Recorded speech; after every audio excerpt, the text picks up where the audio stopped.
होंगे और साथ ही बहुत अच्छे से आप लोग अपनी पढ़ाई को कर रहे होंगे। तो जितेंद्र सिंह, शर्मिता पाल, आप खुद जवाब दे दोगे जो मैंने कहानी सुनाई अगर उसको ढंग से समझ लिया होगा आप लोगों ने तो। देखिए, 200 से 260 तक की कीमतों पर खरीदी गई पुस्तक, यानी मैंने जो पुस्तक खरीदी है वो 200 से लेकर 260 तक की कीमत वाली खरीदी है।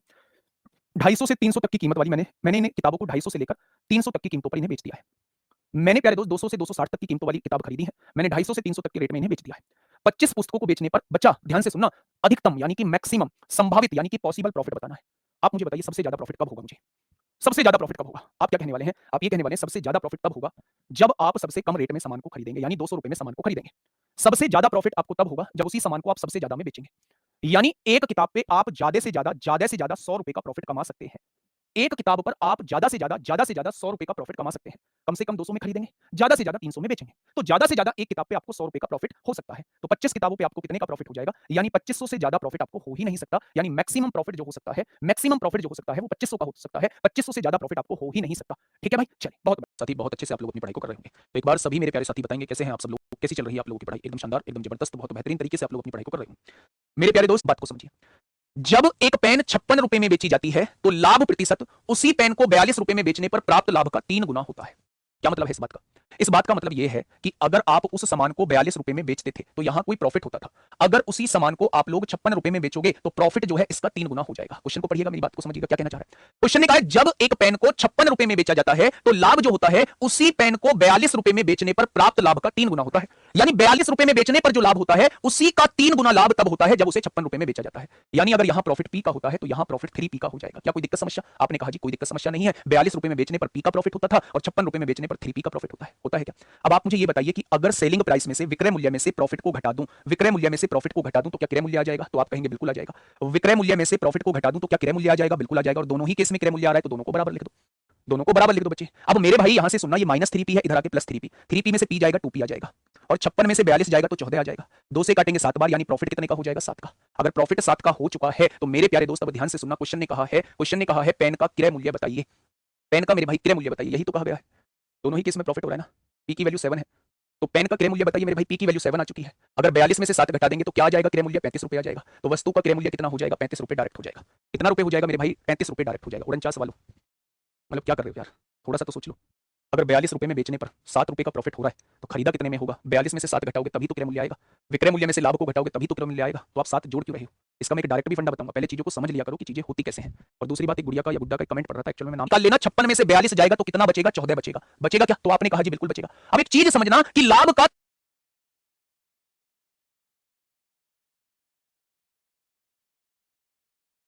पर बेचने से लॉस दिया हुआ हो तो ऐसे केस में क्वेश्चन को करने का तरीका क्या होता है वो मेरी बात को थोड़ा सा ध्यान से सुनना। इस ओम रिंकी का कमेंट पढ़ना, क्या कह रही है, क्या कह रहा है दोस्त?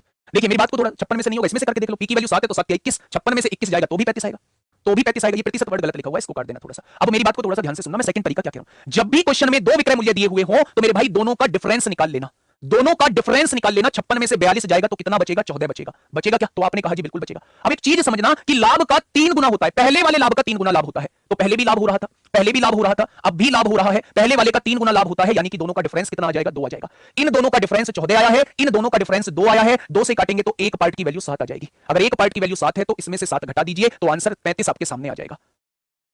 ठीक है बेटा, विक्रय मूल्य में से प्रॉफिट को घटा दीजिए तो कॉस्ट प्राइस आपके, जो जैसे मैंने चीजों को कराया है वैसे ही ये चीज हो जाएगी। देखिए थोड़ा सा ध्यान से सुनना। 33 पुस्तकों का क्रय मूल्य, आपने लिखा 33 पुस्तकों का क्रय मूल्य, क्रय मूल्य मतलब सीपी, ठीक है, उतना ही है जितना x पुस्तकों का विक्रय मूल्य है। x पुस्तकों का विक्रय मूल्य जितना है उतना ही 33 वस्तुओं का क्रय मूल्य है। मेरे प्यारे भाई अगर मैं सीपी और एसपी का रेशियो यहां से निकालूं तो ये समझ में आ चुका होगा कि वो x/33 हो जाएगा। तो आपने कहा जी बिल्कुल हो जाएगा। अब मेरी बात को सुनना, उसने कहा यदि प्रॉफिट जो है वो 10% है, प्रॉफिट कितना दिया हुआ है? 10%। अच्छा 10% का मतलब क्या होता है मुझे ये बताइए। आपने कहा जी 10% का मतलब जो होता है वो 10% का मतलब जो होता है, आप इसकी फ्रैक्शन बनाइए, 1/10 होता है। अच्छा 1/10 का मतलब क्या होता है? 1/10 का मतलब होता है अगर कोई सामान 10 का खरीदा गया है तो मेरे प्यारे दोस्त 1 के प्रॉफिट के साथ उस सामान को बेचा कितने में जाएगा? 11 में बेचा जाएगा। यानी कि यहां देखोगे तो विक्रय मूल्य कितना है? 33 है। यहां देखोगे विक्रय मूल्य कितना है? 11 है। तो 11 की वैल्यू कितनी दी हुई है? 33 दी हुई है। तो 1 की वैल्यू क्या हो जाएगी? 1 की वैल्यू 3 हो जाएगी। अगर 1 की वैल्यू 3 है तो 10 की वैल्यू कितनी हो जाएगी? यानी सीपी जो होगा वो 30 हो जाएगा। जहां एसपी 33 है वहां सीपी कितना हो जाएगा? वहां सीपी 30 हो जाएगा। जहां एसपी 33 है वहां सीपी कितना हो जाएगा? वहां सीपी 30 हो जाएगा। और उसने हमसे सीपी ही पूछा है, उसने हमसे एक्स की वैल्यू ही पूछी है, तो आंसर कितना हो जाएगा? 30 हो जाएगा। क्या कोई दिक्कत समस्या? आप कहेंगे कोई दिक्कत का वादा है, ठीक है। चलिए पहला क्वेश्चन आपके सामने, मेरी बात को थोड़ा सा समझिएगा, क्वेश्चन कहना क्या चाहता है। बिल्कुल पेन साइड में फेंक देना बिल्कुल आराम से। मैं प्यारे दोस्त आप लोगों को इस क्वेश्चन को समझाना चाह रहा हूं और ये क्वेश्चन दिमाग में बैठ गया तो आगे के किसी क्वेश्चन में दिक्कत नहीं होगी। मैंने आपसे कहा कि 33 मीटर लंबा पाइप बेचकर, यानी मैंने 33 मीटर लंबा पाइप बेचा, एक व्यक्ति 11 मीटर लंबे पाइप के क्रय मूल्य के बराबर लाभ कमाता है। अभी मैं आपको यह बता के आया हूं कि लाभ और हानि जब आपको क्रय मूल्य और विक्रय मूल्य के रूप में दी गई हो तो उस टाइप के क्वेश्चंस अब हम डिस्कस करने वाले हैं। तो आप समझ गए होंगे लाभ कमाता है किस रूप में, क्रय मूल्य के बराबर लाभ कमाता है। मेरी बात को थोड़ा सा ध्यान से सुनना। मैं ये कहना चाह रहा हूं कि जो भी तरीका आपके समझ में आए उस तरीके से क्वेश्चन को कर लेना। मैं एडवांस तरीका भी बताऊंगा, मैं एक बिल्कुल बेसिक तरीका भी बताऊंगा, थोड़ा सा सुन के चलना। मेरे प्यारे दोस्त अगर मैं आपसे कहता हूं प्रॉफिट का फॉर्मूला क्या होता है, लाभ हमें तब होता है जब हम ज्यादा की चीज में से कम की चीज कम की चीज खरीद के ज्यादा की बेच देते हैं, यानी एसपी में से सीपी घटा देते हैं। घाटा हमें तब होता है जब हम ज्यादा का सामान खरीद के कम का बेच देते हैं, तो हमें घाटा हो जाता है। इन दोनों फॉर्मूले से हम लोग अच्छी तरीके से वाकिफ हैं। आपने कहा जी इन दोनों फॉर्मूले से हम अच्छी तरीके से वाकिफ हैं। मैं फिर से कह रहा हूं, अभी मैं बेसिक तरीका बता रहा हूं, एक इसका एडवांस तरीका भी बताऊंगा। बेसिक तरीका पहले अपने दिमाग में दोस्त डाल लो। क्वेश्चन ये कहना चाह रहा है 33 मीटर लंबा पाइप बेचकर, यानी कि मैंने 33 मीटर लंबा पाइप खरीदा होगा और 33 मीटर लंबा पाइप ही मैंने बेचा होगा, यानी कि सीपी मतलब 33 मीटर लंबा पाइप मैंने खरीदा होगा, 33 मीटर लंबा पाइप मैंने खरीदा होगा, 33 मीटर लंबा पाइप मैंने बेचा होगा। 11 मीटर लंबे पाइप के क्रय मूल्य के बराबर लाभ होता है, यानी लाभ वाला कॉन्सेप्ट यूज करना। लाभ कितना हो रहा है, 11 मीटर लंबे क्रय मूल्य के बराबर लाभ होता है, यानी प्रॉफिट जो हो रहा है वो 11 सीपी के बराबर होता है। मैंने सीपी क्यों लिखा है, क्योंकि उसने कहा लाभ जो होता है वो क्रय मूल्य के बराबर होता है, यानी प्रॉफिट जो हो रहा है वो 11 सीपी के बराबर हो रहा है। अच्छा कितने मीटर कपड़ा बेचकर, 33 मीटर, यानी कि 33 मीटर अगर बेचा है, एसपी किया है, तो 33 मीटर ही कपड़ा खरीदा होगा। क्या इस बात में कोई दिक्कत, तो आप कहेंगे कोई दिक्कत नहीं है। ध्यान से समझना मेरे भाई, ये 33 इधर आ जाएगा, 33 और 11 कितना हो जाएगा, ये 44 सीपी हो चुका है और इधर 33 एसपी हो चुका है। ये पहले जैसा क्वेश्चन पूरा बनके तैयार हो चुका है, पहले जैसा बनके क्वेश्चन तैयार हो चुका है मेरे भाई। 44 सीपी बराबर 33 एसपी। अब एसपी को इधर ले आओ, ये भाग में आ जाएगा और मेरे प्यारे दोस्त 44 इधर गुणा में है, इधर जाके भाग में हो जाएगा। 11 तिया 33 होता है, 11 चौक 44 होता है। लिख दिया क्या। अब आप मुझे ये समझाइए, सीपी मतलब खरीदना, आपने सामान को 3 में खरीदा और कितने में बेच दिया, 4 में बेच दिया। तो मेरे प्यारे दोस्त 3 का सामान 4 में बेच दिया तो फायदा कितने का, 1 रुपए का। फायदा होता किस पर है, सीपी पर होता है। तो 100 पर कितना हो जाएगा, आपका जवाब 33 सही 1/3% आ जाएगा। आपका जवाब जो है वो 33 सही 1/3% आ जाएगा। क्या ये बात समझ में आ गई। ये जो था हमारा बेसिक तरीका था और इस तरीके से हम क्वेश्चन को कभी भी गलत नहीं होने देंगे कभी। प्यारे दोस्त, मेरे प्यारे दोस्त, अब मेरी बात को थोड़ा सा ध्यान से समझना। कमल जो है वो 11,180 रुपए में 80 वस्तुएं खरीदता है। 11,180 रुपए में 80 वस्तुएं खरीदता है, तो एक वस्तु का रेट कितना आ जाएगा, एक वस्तु का रेट इतना आ जाएगा। ये बात समझ में आ गई। यानी सीपी जो दिया हुआ है वो एक वस्तु का इतना दिया हुआ है। अब क्वेश्चन को भूल जाइए, अब क्वेश्चन को भूल जाइए कि ये शुरुआत में कोई लाइन दी हुई थी। अब ध्यान से सुनना मेरे भाई, उन्हें 6 वस्तुओं के विक्रय मूल्य के बराबर हानि पर बेचता है। 6 वस्तुओं के विक्रय मूल्य के बराबर क्या हो रहा है, हानि हो रही है। पहले बेसिक मेथड से कर लें क्या, हानि हो रही है। हानि का फॉर्मूला क्या होता है, लॉस बराबर सीपी माइनस एसपी। क्या हानि का फॉर्मूला यही होता है। हानि कितनी हो रही है मेरे भाई, 6 वस्तुओं के विक्रय मूल्य के बराबर, यानी हानि हो रही है 6 एसपी के बराबर हो रही है। कितनी वस्तुएं खरीदता है, 80 वस्तुएं खरीदता है, तो 80 ही वस्तुएं बेचता होगा, 80 ही वस्तुएं बेचता होगा। क्या इस बात में कोई दिक्कत मेरे भाई, 80 एसपी और 6 एसपी 86 एसपी हो जाएगा। और ये इधर कितना है, 80 सीपी दिया हुआ है। कोई दिक्कत, आपने कहा कोई दिक्कत नहीं है। 86 को उठाइए इधर ले जाइए, 80 को उठाइए यहां ले आइए। सीपी मतलब 86 दिया हुआ है, एसपी मतलब 80 दिया हुआ है। हो गए ना, तो आपने कहा जी बिल्कुल हो गए। बेटा जी उसने कहा है वस्तु का विक्रय मूल्य क्या होगा, तो वो 80 की वैल्यू पूछना चाह रहा है। 86 की वैल्यू उन्होंने कितनी दी है, 86 की वैल्यू उन्होंने मेरे भाई 1118/8 दी है। दी है क्या, अगर 86 की वैल्यू इतनी है तो 1 की वैल्यू कितनी हो जाएगी, इतनी हो जाएगी। तो 80 की वैल्यू वो पूछना चाह रहा है। क्वेश्चन खत्म, पैसा हजम। क्वेश्चन खत्म, पैसा हजम। मेरे भाई देख लो, 8 ढाई 80 होगा। अगर मैं यहां से देखूं तो 2 पंजे 10 होगा, 1 बचेगा, 2 पंजे 10, 2 नाम 18, 2 से काटा 2 चौक 8, 2 तिया 6, 43 एकम 43 होगा, 43 तिया 129 होगा, 13 ढाई 130 इस क्वेश्चन का जवाब हो जाएगा। 13 ढाई 130 इस क्वेश्चन का जवाब हो जाएगा। मैंने कुछ नहीं किया, मैंने कुछ नहीं किया भाई साहब, सब कुछ आपको समझाया हुआ है। दोबारा समझ लेना, लेकिन कमेंट में एक भी ऐसा कमेंट नहीं आ जाए जी पल्ले ही नहीं पड़ा। दोबारा समझो, मैंने इसमें कुछ नहीं किया भाई साहब। थोड़ा सा मैंने कहा ना बदलाव करूंगा, बदलाव से घबराना नहीं। मुझे ये बताइए 17 कप को 720 रुपए में बेचा है, तो एक कप को कितने का बेचा होगा, एक कप को इतने रुपए का बेचा होगा। इसे अलग लिख लीजिए, सेलिंग प्राइस आप लोगों को दिया हुआ है एक कप का। ठीक है, आगे सुनना थोड़ा सा ध्यान से। 5 कप के लागत मूल्य के बराबर हानि होती है। हानि हो रही है, डायरेक्ट करिए, हानि हो रही है मेरे भाई, हानि हो रही है। किसके बराबर, लागत मूल्य के बराबर। तो लागत मूल्य ही हानि करके आएगी।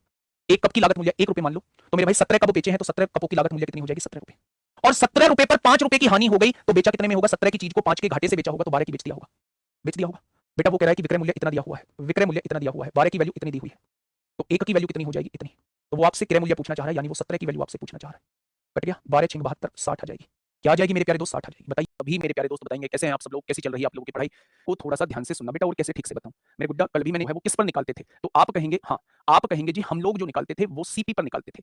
लेकिन अब मैं कुछ क्वेश्चंस ऐसे आप लोगों को बताने जा रहा हूं जिसपे हम लोग एसपी पर मेरे भाई प्रॉफिट और लॉस परसेंट निकालेंगे। मेरी बात को थोड़ा सा ध्यान से सुनना। क्वेश्चन पढ़िए। क्वेश्चन निकाल, एक व्यापारी को विक्रय मूल्य पर 20% लाभ होता है। देख रहे हो, विक्रय मूल्य पर निकाल रहा है प्रॉफिट, तो उसका वास्तविक लाभ, सही लाभ बताओ। सही लाभ मतलब वो क्रय मूल्य पर आपसे पूछना चाह रहा है। तो मेरे प्यारे दोस्त, अगर मैं आपसे कहूं कि 20% प्रॉफिट है और ये प्रॉफिट जो है वो विक्रय मूल्य पर निकाल रहे हो, तो 20% का मतलब क्या, 1/5 हो जाएगा। अगर ये विक्रय मूल्य पर निकाल रहे हो तो ये विक्रय मूल्य क्या हो जाएगा मेरे प्यारे दोस्त, 5 रुपए में कोई सामान आपने बेच दिया। ₹1 का लाभ कमाया है ₹5 में बेचने पर, तो खरीदा कितने में होगा? 4 का खरीदा होगा, तभी तो ₹1 का लाभ होगा। वो आपसे कह रहा है भैया सही वाला लाभ प्रतिशत बताओ, तो मेरे भाई लाभ कितना हो रहा है? ₹1 का। सही लाभ प्रतिशत निकालना है तो सीपी पर निकालना होगा, तो 100 पर कितना हो जाएगा? यानी सही लाभ का प्रतिशत 25% होगा, लेकिन आपने गलत निकाल दिया क्योंकि आपने विक्रय मूल्य पर निकाल दिया, इसलिए आप 20% बता रहे हो। सही लाभ प्रतिशत जो हो जाएगा वो कितना हो जाएगा? तो आप कहेंगे कि क्वेश्चन क्या कहना चाह रहा है? क्वेश्चन ने कहा है लाभ प्रतिशत ज्ञात कीजिए। सबसे पहले तो ये समझ लेना हमें प्रॉफिट परसेंट निकालना है। यह देखते हुए कि प्रिया ने अपना स्कूटर इतने रुपए में बेचा, यानी ये क्या है? विक्रय मूल्य है। इतने रुपए में स्कूटर बेचा गया है, बहुत बढ़िया। जिससे उसे विक्रय मूल्य का 1/6वां भाग प्राप्त हुआ। यानी बच्चे 1/6वां भाग प्राप्त होने का मतलब है कि जो उसे प्रॉफिट मिला वो विक्रय मूल्य का 1/6वां भाग था। जो उसका प्रॉफिट था, जो उसका लाभ था, वो विक्रय मूल्य का 1/6वां भाग था। 1/6वां भाग था। बोला है उसने विक्रय मूल्य का 1/6वां भाग प्राप्त हुआ। प्राप्त होने का मतलब लाभ हुआ मेरे प्यारे दोस्त। आप यहां से देखिए एसपी मल्टीप्लाई में है, इधर आके डिवाइड में हो जाएगा। अब बताइए सामान को बेचा कितने में गया है? आपने कहा ₹6 में। अच्छा ₹6 में बेचने पर आपने ₹1 का लाभ भी कमाया है, तो खरीदा कितने में होगा? इसमें ₹1 लाभ का जुड़ा है तो खरीदा 5 का होगा। कोई दिक्कत नहीं है। अब क्वेश्चन ने मुझसे कहा है कि उसका लाभ प्रतिशत बताइए। क्या आप यहां से लाभ प्रतिशत नहीं निकाल सकते? आप कहेंगे बिल्कुल निकाल सकते हैं। तो इसकी क्या जरूरत है? मूर्ख बना रहा है केवल वो।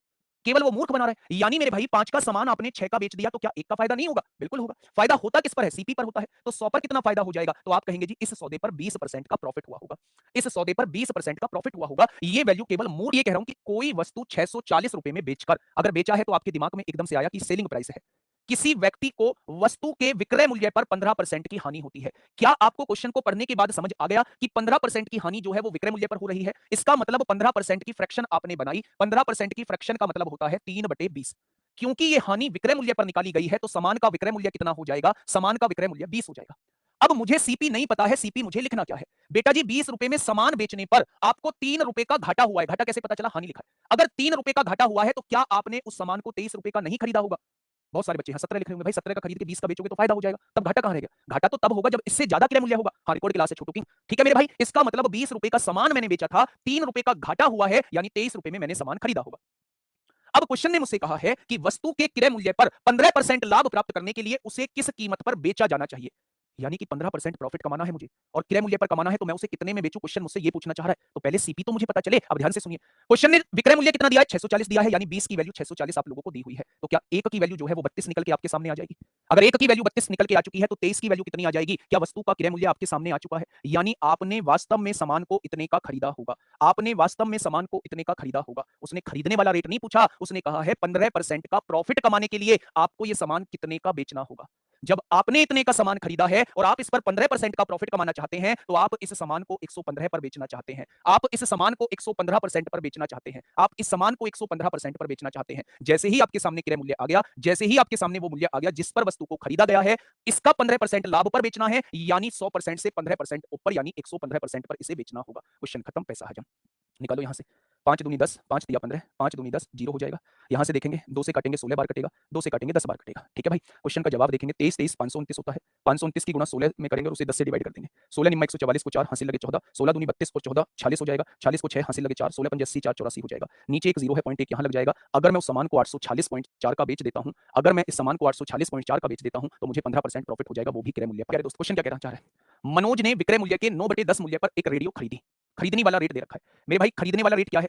मनोज ने विक्रय मूल्य के 9/10 पर, विक्रय मूल्य के 9/10 पर, विक्रय मूल्य के 9/10 पर एक रेडियो खरीदी है। खरीद ली मतलब सीपी दिया हुआ है। ठीक है मेरे प्यारे दोस्त, क्या आपके दिमाग में नहीं आएगा कि एसपी इधर गुणा में है, इधर आके भाग में कर दो? तो आपने कहा जी बिल्कुल कर दिया। यानी कि उस वस्तु को खरीदा कितने में गया है? 9 का। उस वस्तु को बेचा कितने में गया है? 10 का। अब आगे क्या कहना चाह रहा है क्वेश्चन? क्वेश्चन ने कहा वास्तविक विक्रय मूल्य से 8% अधिक मूल्य पर बेच दिया। हैं जी, 8% अधिक मूल्य पर बेच दिया। वास्तविक विक्रय मूल्य 10 था, इससे 8% अधिक विक्रय मूल्य पर बेच दिया। 8% अधिक विक्रय मूल्य का मतलब है 108% पे बेच दिया। अब आप मुझे ये बताइए 10 में ना बेच के 108% पर बेच दिया, यानी इस वाले सामान को 10.8 का बेच दिया। यही तो इसका मतलब है। तो आपने कहा जी यही इसका मतलब है। प्यारे दोस्त, 9 का सामान था, 10.8 में बेच दिया। फायदा कितने का? 1.8 का हो गया। फायदा होता किस पर है? सीपी पर होता है। तो 100 पर कितना हो जाएगा? क्वेश्चन खत्म हो चुका है। एक 0 से एक 0 कट गई। क्या 20% का फायदा हो जाएगा? क्या 20% का फायदा हो जाएगा? तो आप कहेंगे जी सुनिएगा, यदि किसी वस्तु को उसके मूल विक्रय मूल्य के 1/3 भाग पर बेचा जाए। अच्छा मुझे यहां बताइए, यहां से यहां तक की लाइन में आपको क्या समझ में आया है?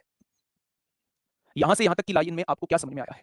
मेरे प्यारे दोस्त, यदि किसी वस्तु को उसके मूल विक्रय मूल्य के, यानी मूल विक्रय मूल्य के 1/3 भाग पर बेचा जाए, क्या आपके दिमाग में एक भी बार ये नहीं आया कि अगर मूल विक्रय मूल्य उसका 3 था तो अब उसे 1 पर बेचा जा रहा था? अगर ओरिजिनल एसपी उसका 3 था तो प्रेजेंट एसपी जो है उसका 1 हो जाएगा। मेरे प्यारे दोस्त ध्यान से सुनना, ध्यान से। यदि किसी वस्तु को उसके मूल मूल मतलब शुरुआत वाला, उस शुरुआत वाले विक्रय मूल्य के 1/3 भाग पर बेचा जाए, यानी अगर शुरुआत वाला विक्रय मूल्य 3 था तो अब कितना हो जाएगा? विक्रय मूल्य अब 1 हो जाएगा। तो 40% की हानि होती है। यानी एक की वैल्यू दी हुई है 60%, 40% की हानि का मतलब होता है, याद करो उस पल को जब मैंने आपसे यह कहा था 40% की हानि होने का मतलब सामान को 60% पर बेचना होता है। अच्छा, मैं बेच कितने में रहा हूं? 1 रुपए में। वो कह रहा है 40% की हानि होती है, तो क्या एक की वैल्यू 60% के बराबर है या नहीं? तो आप कहेंगे बिल्कुल है। अब उसने कहा है यदि उस वस्तु को उसके मूल विक्रय मूल्य पर बेचा जाए तो लाभ या हानि प्रतिशत बताइए। यानी वो आपसे 3 पर बेचने की बात कर रहा है। अगर एक की वैल्यू 60 है तो 3 की वैल्यू कितनी हो जाएगी? 180% हो जाएगी। मैंने आपसे 1 करोड़ बार ये बात बताई है कि अगर 100% से ऊपर पर कोई सामान बेचा जा रहा है तो वो प्रॉफिट कहलाता है, और अगर 100% से नीचे पर कोई सामान बेचा जा रहा है तो वो लॉस कहलाता है। तो यहां कितना प्रॉफिट हो जाएगा? 80% का प्रॉफिट हो जाएगा अगर मैं उसे मूल विक्रय मूल्य पर बेचता हूं। अगर मैं उसे मूल विक्रय मूल्य पर बेचता हूं, मेरी बात को थोड़ा सा समझो मेरे भाई, डेली पढ़ा करो। इस दुनिया में सुनील लाभ प्रतिशत की गणना विक्रय मूल्य पर करता है। ये भाई साहब है सुनील, ये अभी मैथ में थोड़ा सा कमजोर है। ये अपना प्रॉफिट परसेंट जो निकालते हैं वो विक्रय मूल्य पर निकाल देते हैं, जबकि निकालना चाहिए था इनको क्रय मूल्य पर। ध्यान से सुन लेना, पहले बात बनाते रहते हो और फिर मेरे प्यारे दोस्त जब क्वेश्चन हो जाता है तब 3-3 4-4 बार पूछते हो। देखो, ये जो सुजीत है ये मैथ को जानता है, ये अपनी लाभ की गणना क्रय मूल्य पर ही करता है, ये बिल्कुल ठीक ठाक निकलता है। ठीक है, उनके लाभ का डिफरेंस जो है वो 900 रुपए है। उनके जो लाभ के बीच अंतर है वो 900 रुपए का है। ठीक है, यदि दोनों वस्तु का विक्रय मूल्य बराबर हो, दोनों वस्तु का विक्रय मूल्य बराबर हो तथा सुनील को 50% तथा सुजीत को 40% का लाभ होता है। बच्चा ध्यान से सुनना, ये चीज आपको पेपर में नहीं लिखनी है, जो चीज मैं आपके सामने लिख रहा हूं। सुनील को 50% लाभ दिया हुआ है और सुजीत को 40% लाभ दिया हुआ है। सुजीत को 40% लाभ दिया हुआ है। दोस्त मेरे बहुत प्यार से सुनना, इतना आसान इस क्वेश्चन को बना दूंगा कि आप सोचेंगे भी नहीं। उस क्वेश्चन ने ये कहा है, एक बच्चा पूछ रहा है जी अगर पहले में यहां लाभ दिया होता 40% का लाभ तो फिर 140% की वैल्यू होती, 1 बराबर 140 हो जाता, तो 3 बराबर क्या हो जाता? 3 बराबर 420 हो जाता, यानी 320% का फायदा हो जाता। ठीक है, बहुत बढ़िया, बहुत शानदार। अब देखना मेरे भाई, बात को थोड़ा सा समझना, मैं क्या कहना चाह रहा हूं। सुनील ने अपना प्रॉफिट जो है वो विक्रय मूल्य पर निकाला है, यानी एसपी पर निकाला है। 50% की फ्रैक्शन कितनी होती है? 1/2। क्योंकि प्यारे दोस्त ये विक्रय मूल्य पर निकाल रहा है तो इसकी नीचे वाली वैल्यू विक्रय मूल्य हो जाएगी। अगर इसने सामान 2 रुपए का बेचा है 1 रुपए का फायदा कमा के, तो क्या इसने 1 रुपए का खरीदा होगा? तभी तो 1 रुपए का फायदा कमा के तभी तो 2 में बेचेगा। बहुत बढ़िया। सुजीत अपना लाभ प्रतिशत क्रय मूल्य पर ही निकालता है, यानी ये 5 का सामान खरीदता है, क्रय मूल्य पर निकाल रहा है तो क्रय मूल्य हो जाएगा। 2 के लाभ के साथ 7 का बेच देता है। ये भाई कौन है? ये सुनील के बारे में आपको बताया हुआ है, और ये भाई साहब सुजीत के बारे में आपको बताया हुआ है। कोई दिक्कत? तो आपने कहा जी कोई दिक्कत नहीं है। उसने कहा दोनों के विक्रय मूल्य बराबर है, बराबर कर दो, यहाँ 7 की गुणा कर दो, यहाँ 2 की गुणा कर दो, तो 7 की गुणा यहाँ हो जाएगी, यहाँ 2 की गुणा हो जाएगी। क्या दोनों के विक्रय मूल्य को आप बराबर कर चुके हैं? आपने कहा बिल्कुल कर चुके। उसने एक लाइन बोली है कि उनके लाभ का अंतर 900 रुपए है। बच्चे, उनके लाभ का अंतर 900 रुपए है। मेरे हिसाब से 7 की चीज 14 में बेच रहा था, तो मेरे भाई क्या 7 का लाभ हो रहा था? बहुत बढ़िया। यहाँ 10 की चीज 14 में बेच रहा है, यहाँ 4 का लाभ हो रहा है, तो आपने कहा बहुत बढ़िया। इनके लाभ के बीच अंतर कितना आ रहा है? 3 का, और क्वेश्चन ने कितना कहा है? 900 का कहा है। क्या एक पार्ट की वैल्यू जो है वो 300 आ जाएगी? बहुत बढ़िया जी, बहुत शानदार। तो उनका विक्रय मूल्य बताइए, यानी वो 14 पार्ट की वैल्यू पूछना चाह रहा है। एक भी बच्चा क्लास के अंदर ऐसा हो जिसको ये बात समझ में ना आई हो तो वो बता दो भाई साहब, दोबारा बता देंगे, दोबारा बता देंगे। और से सुनना है, देखिए ध्यान से सुनिएगा।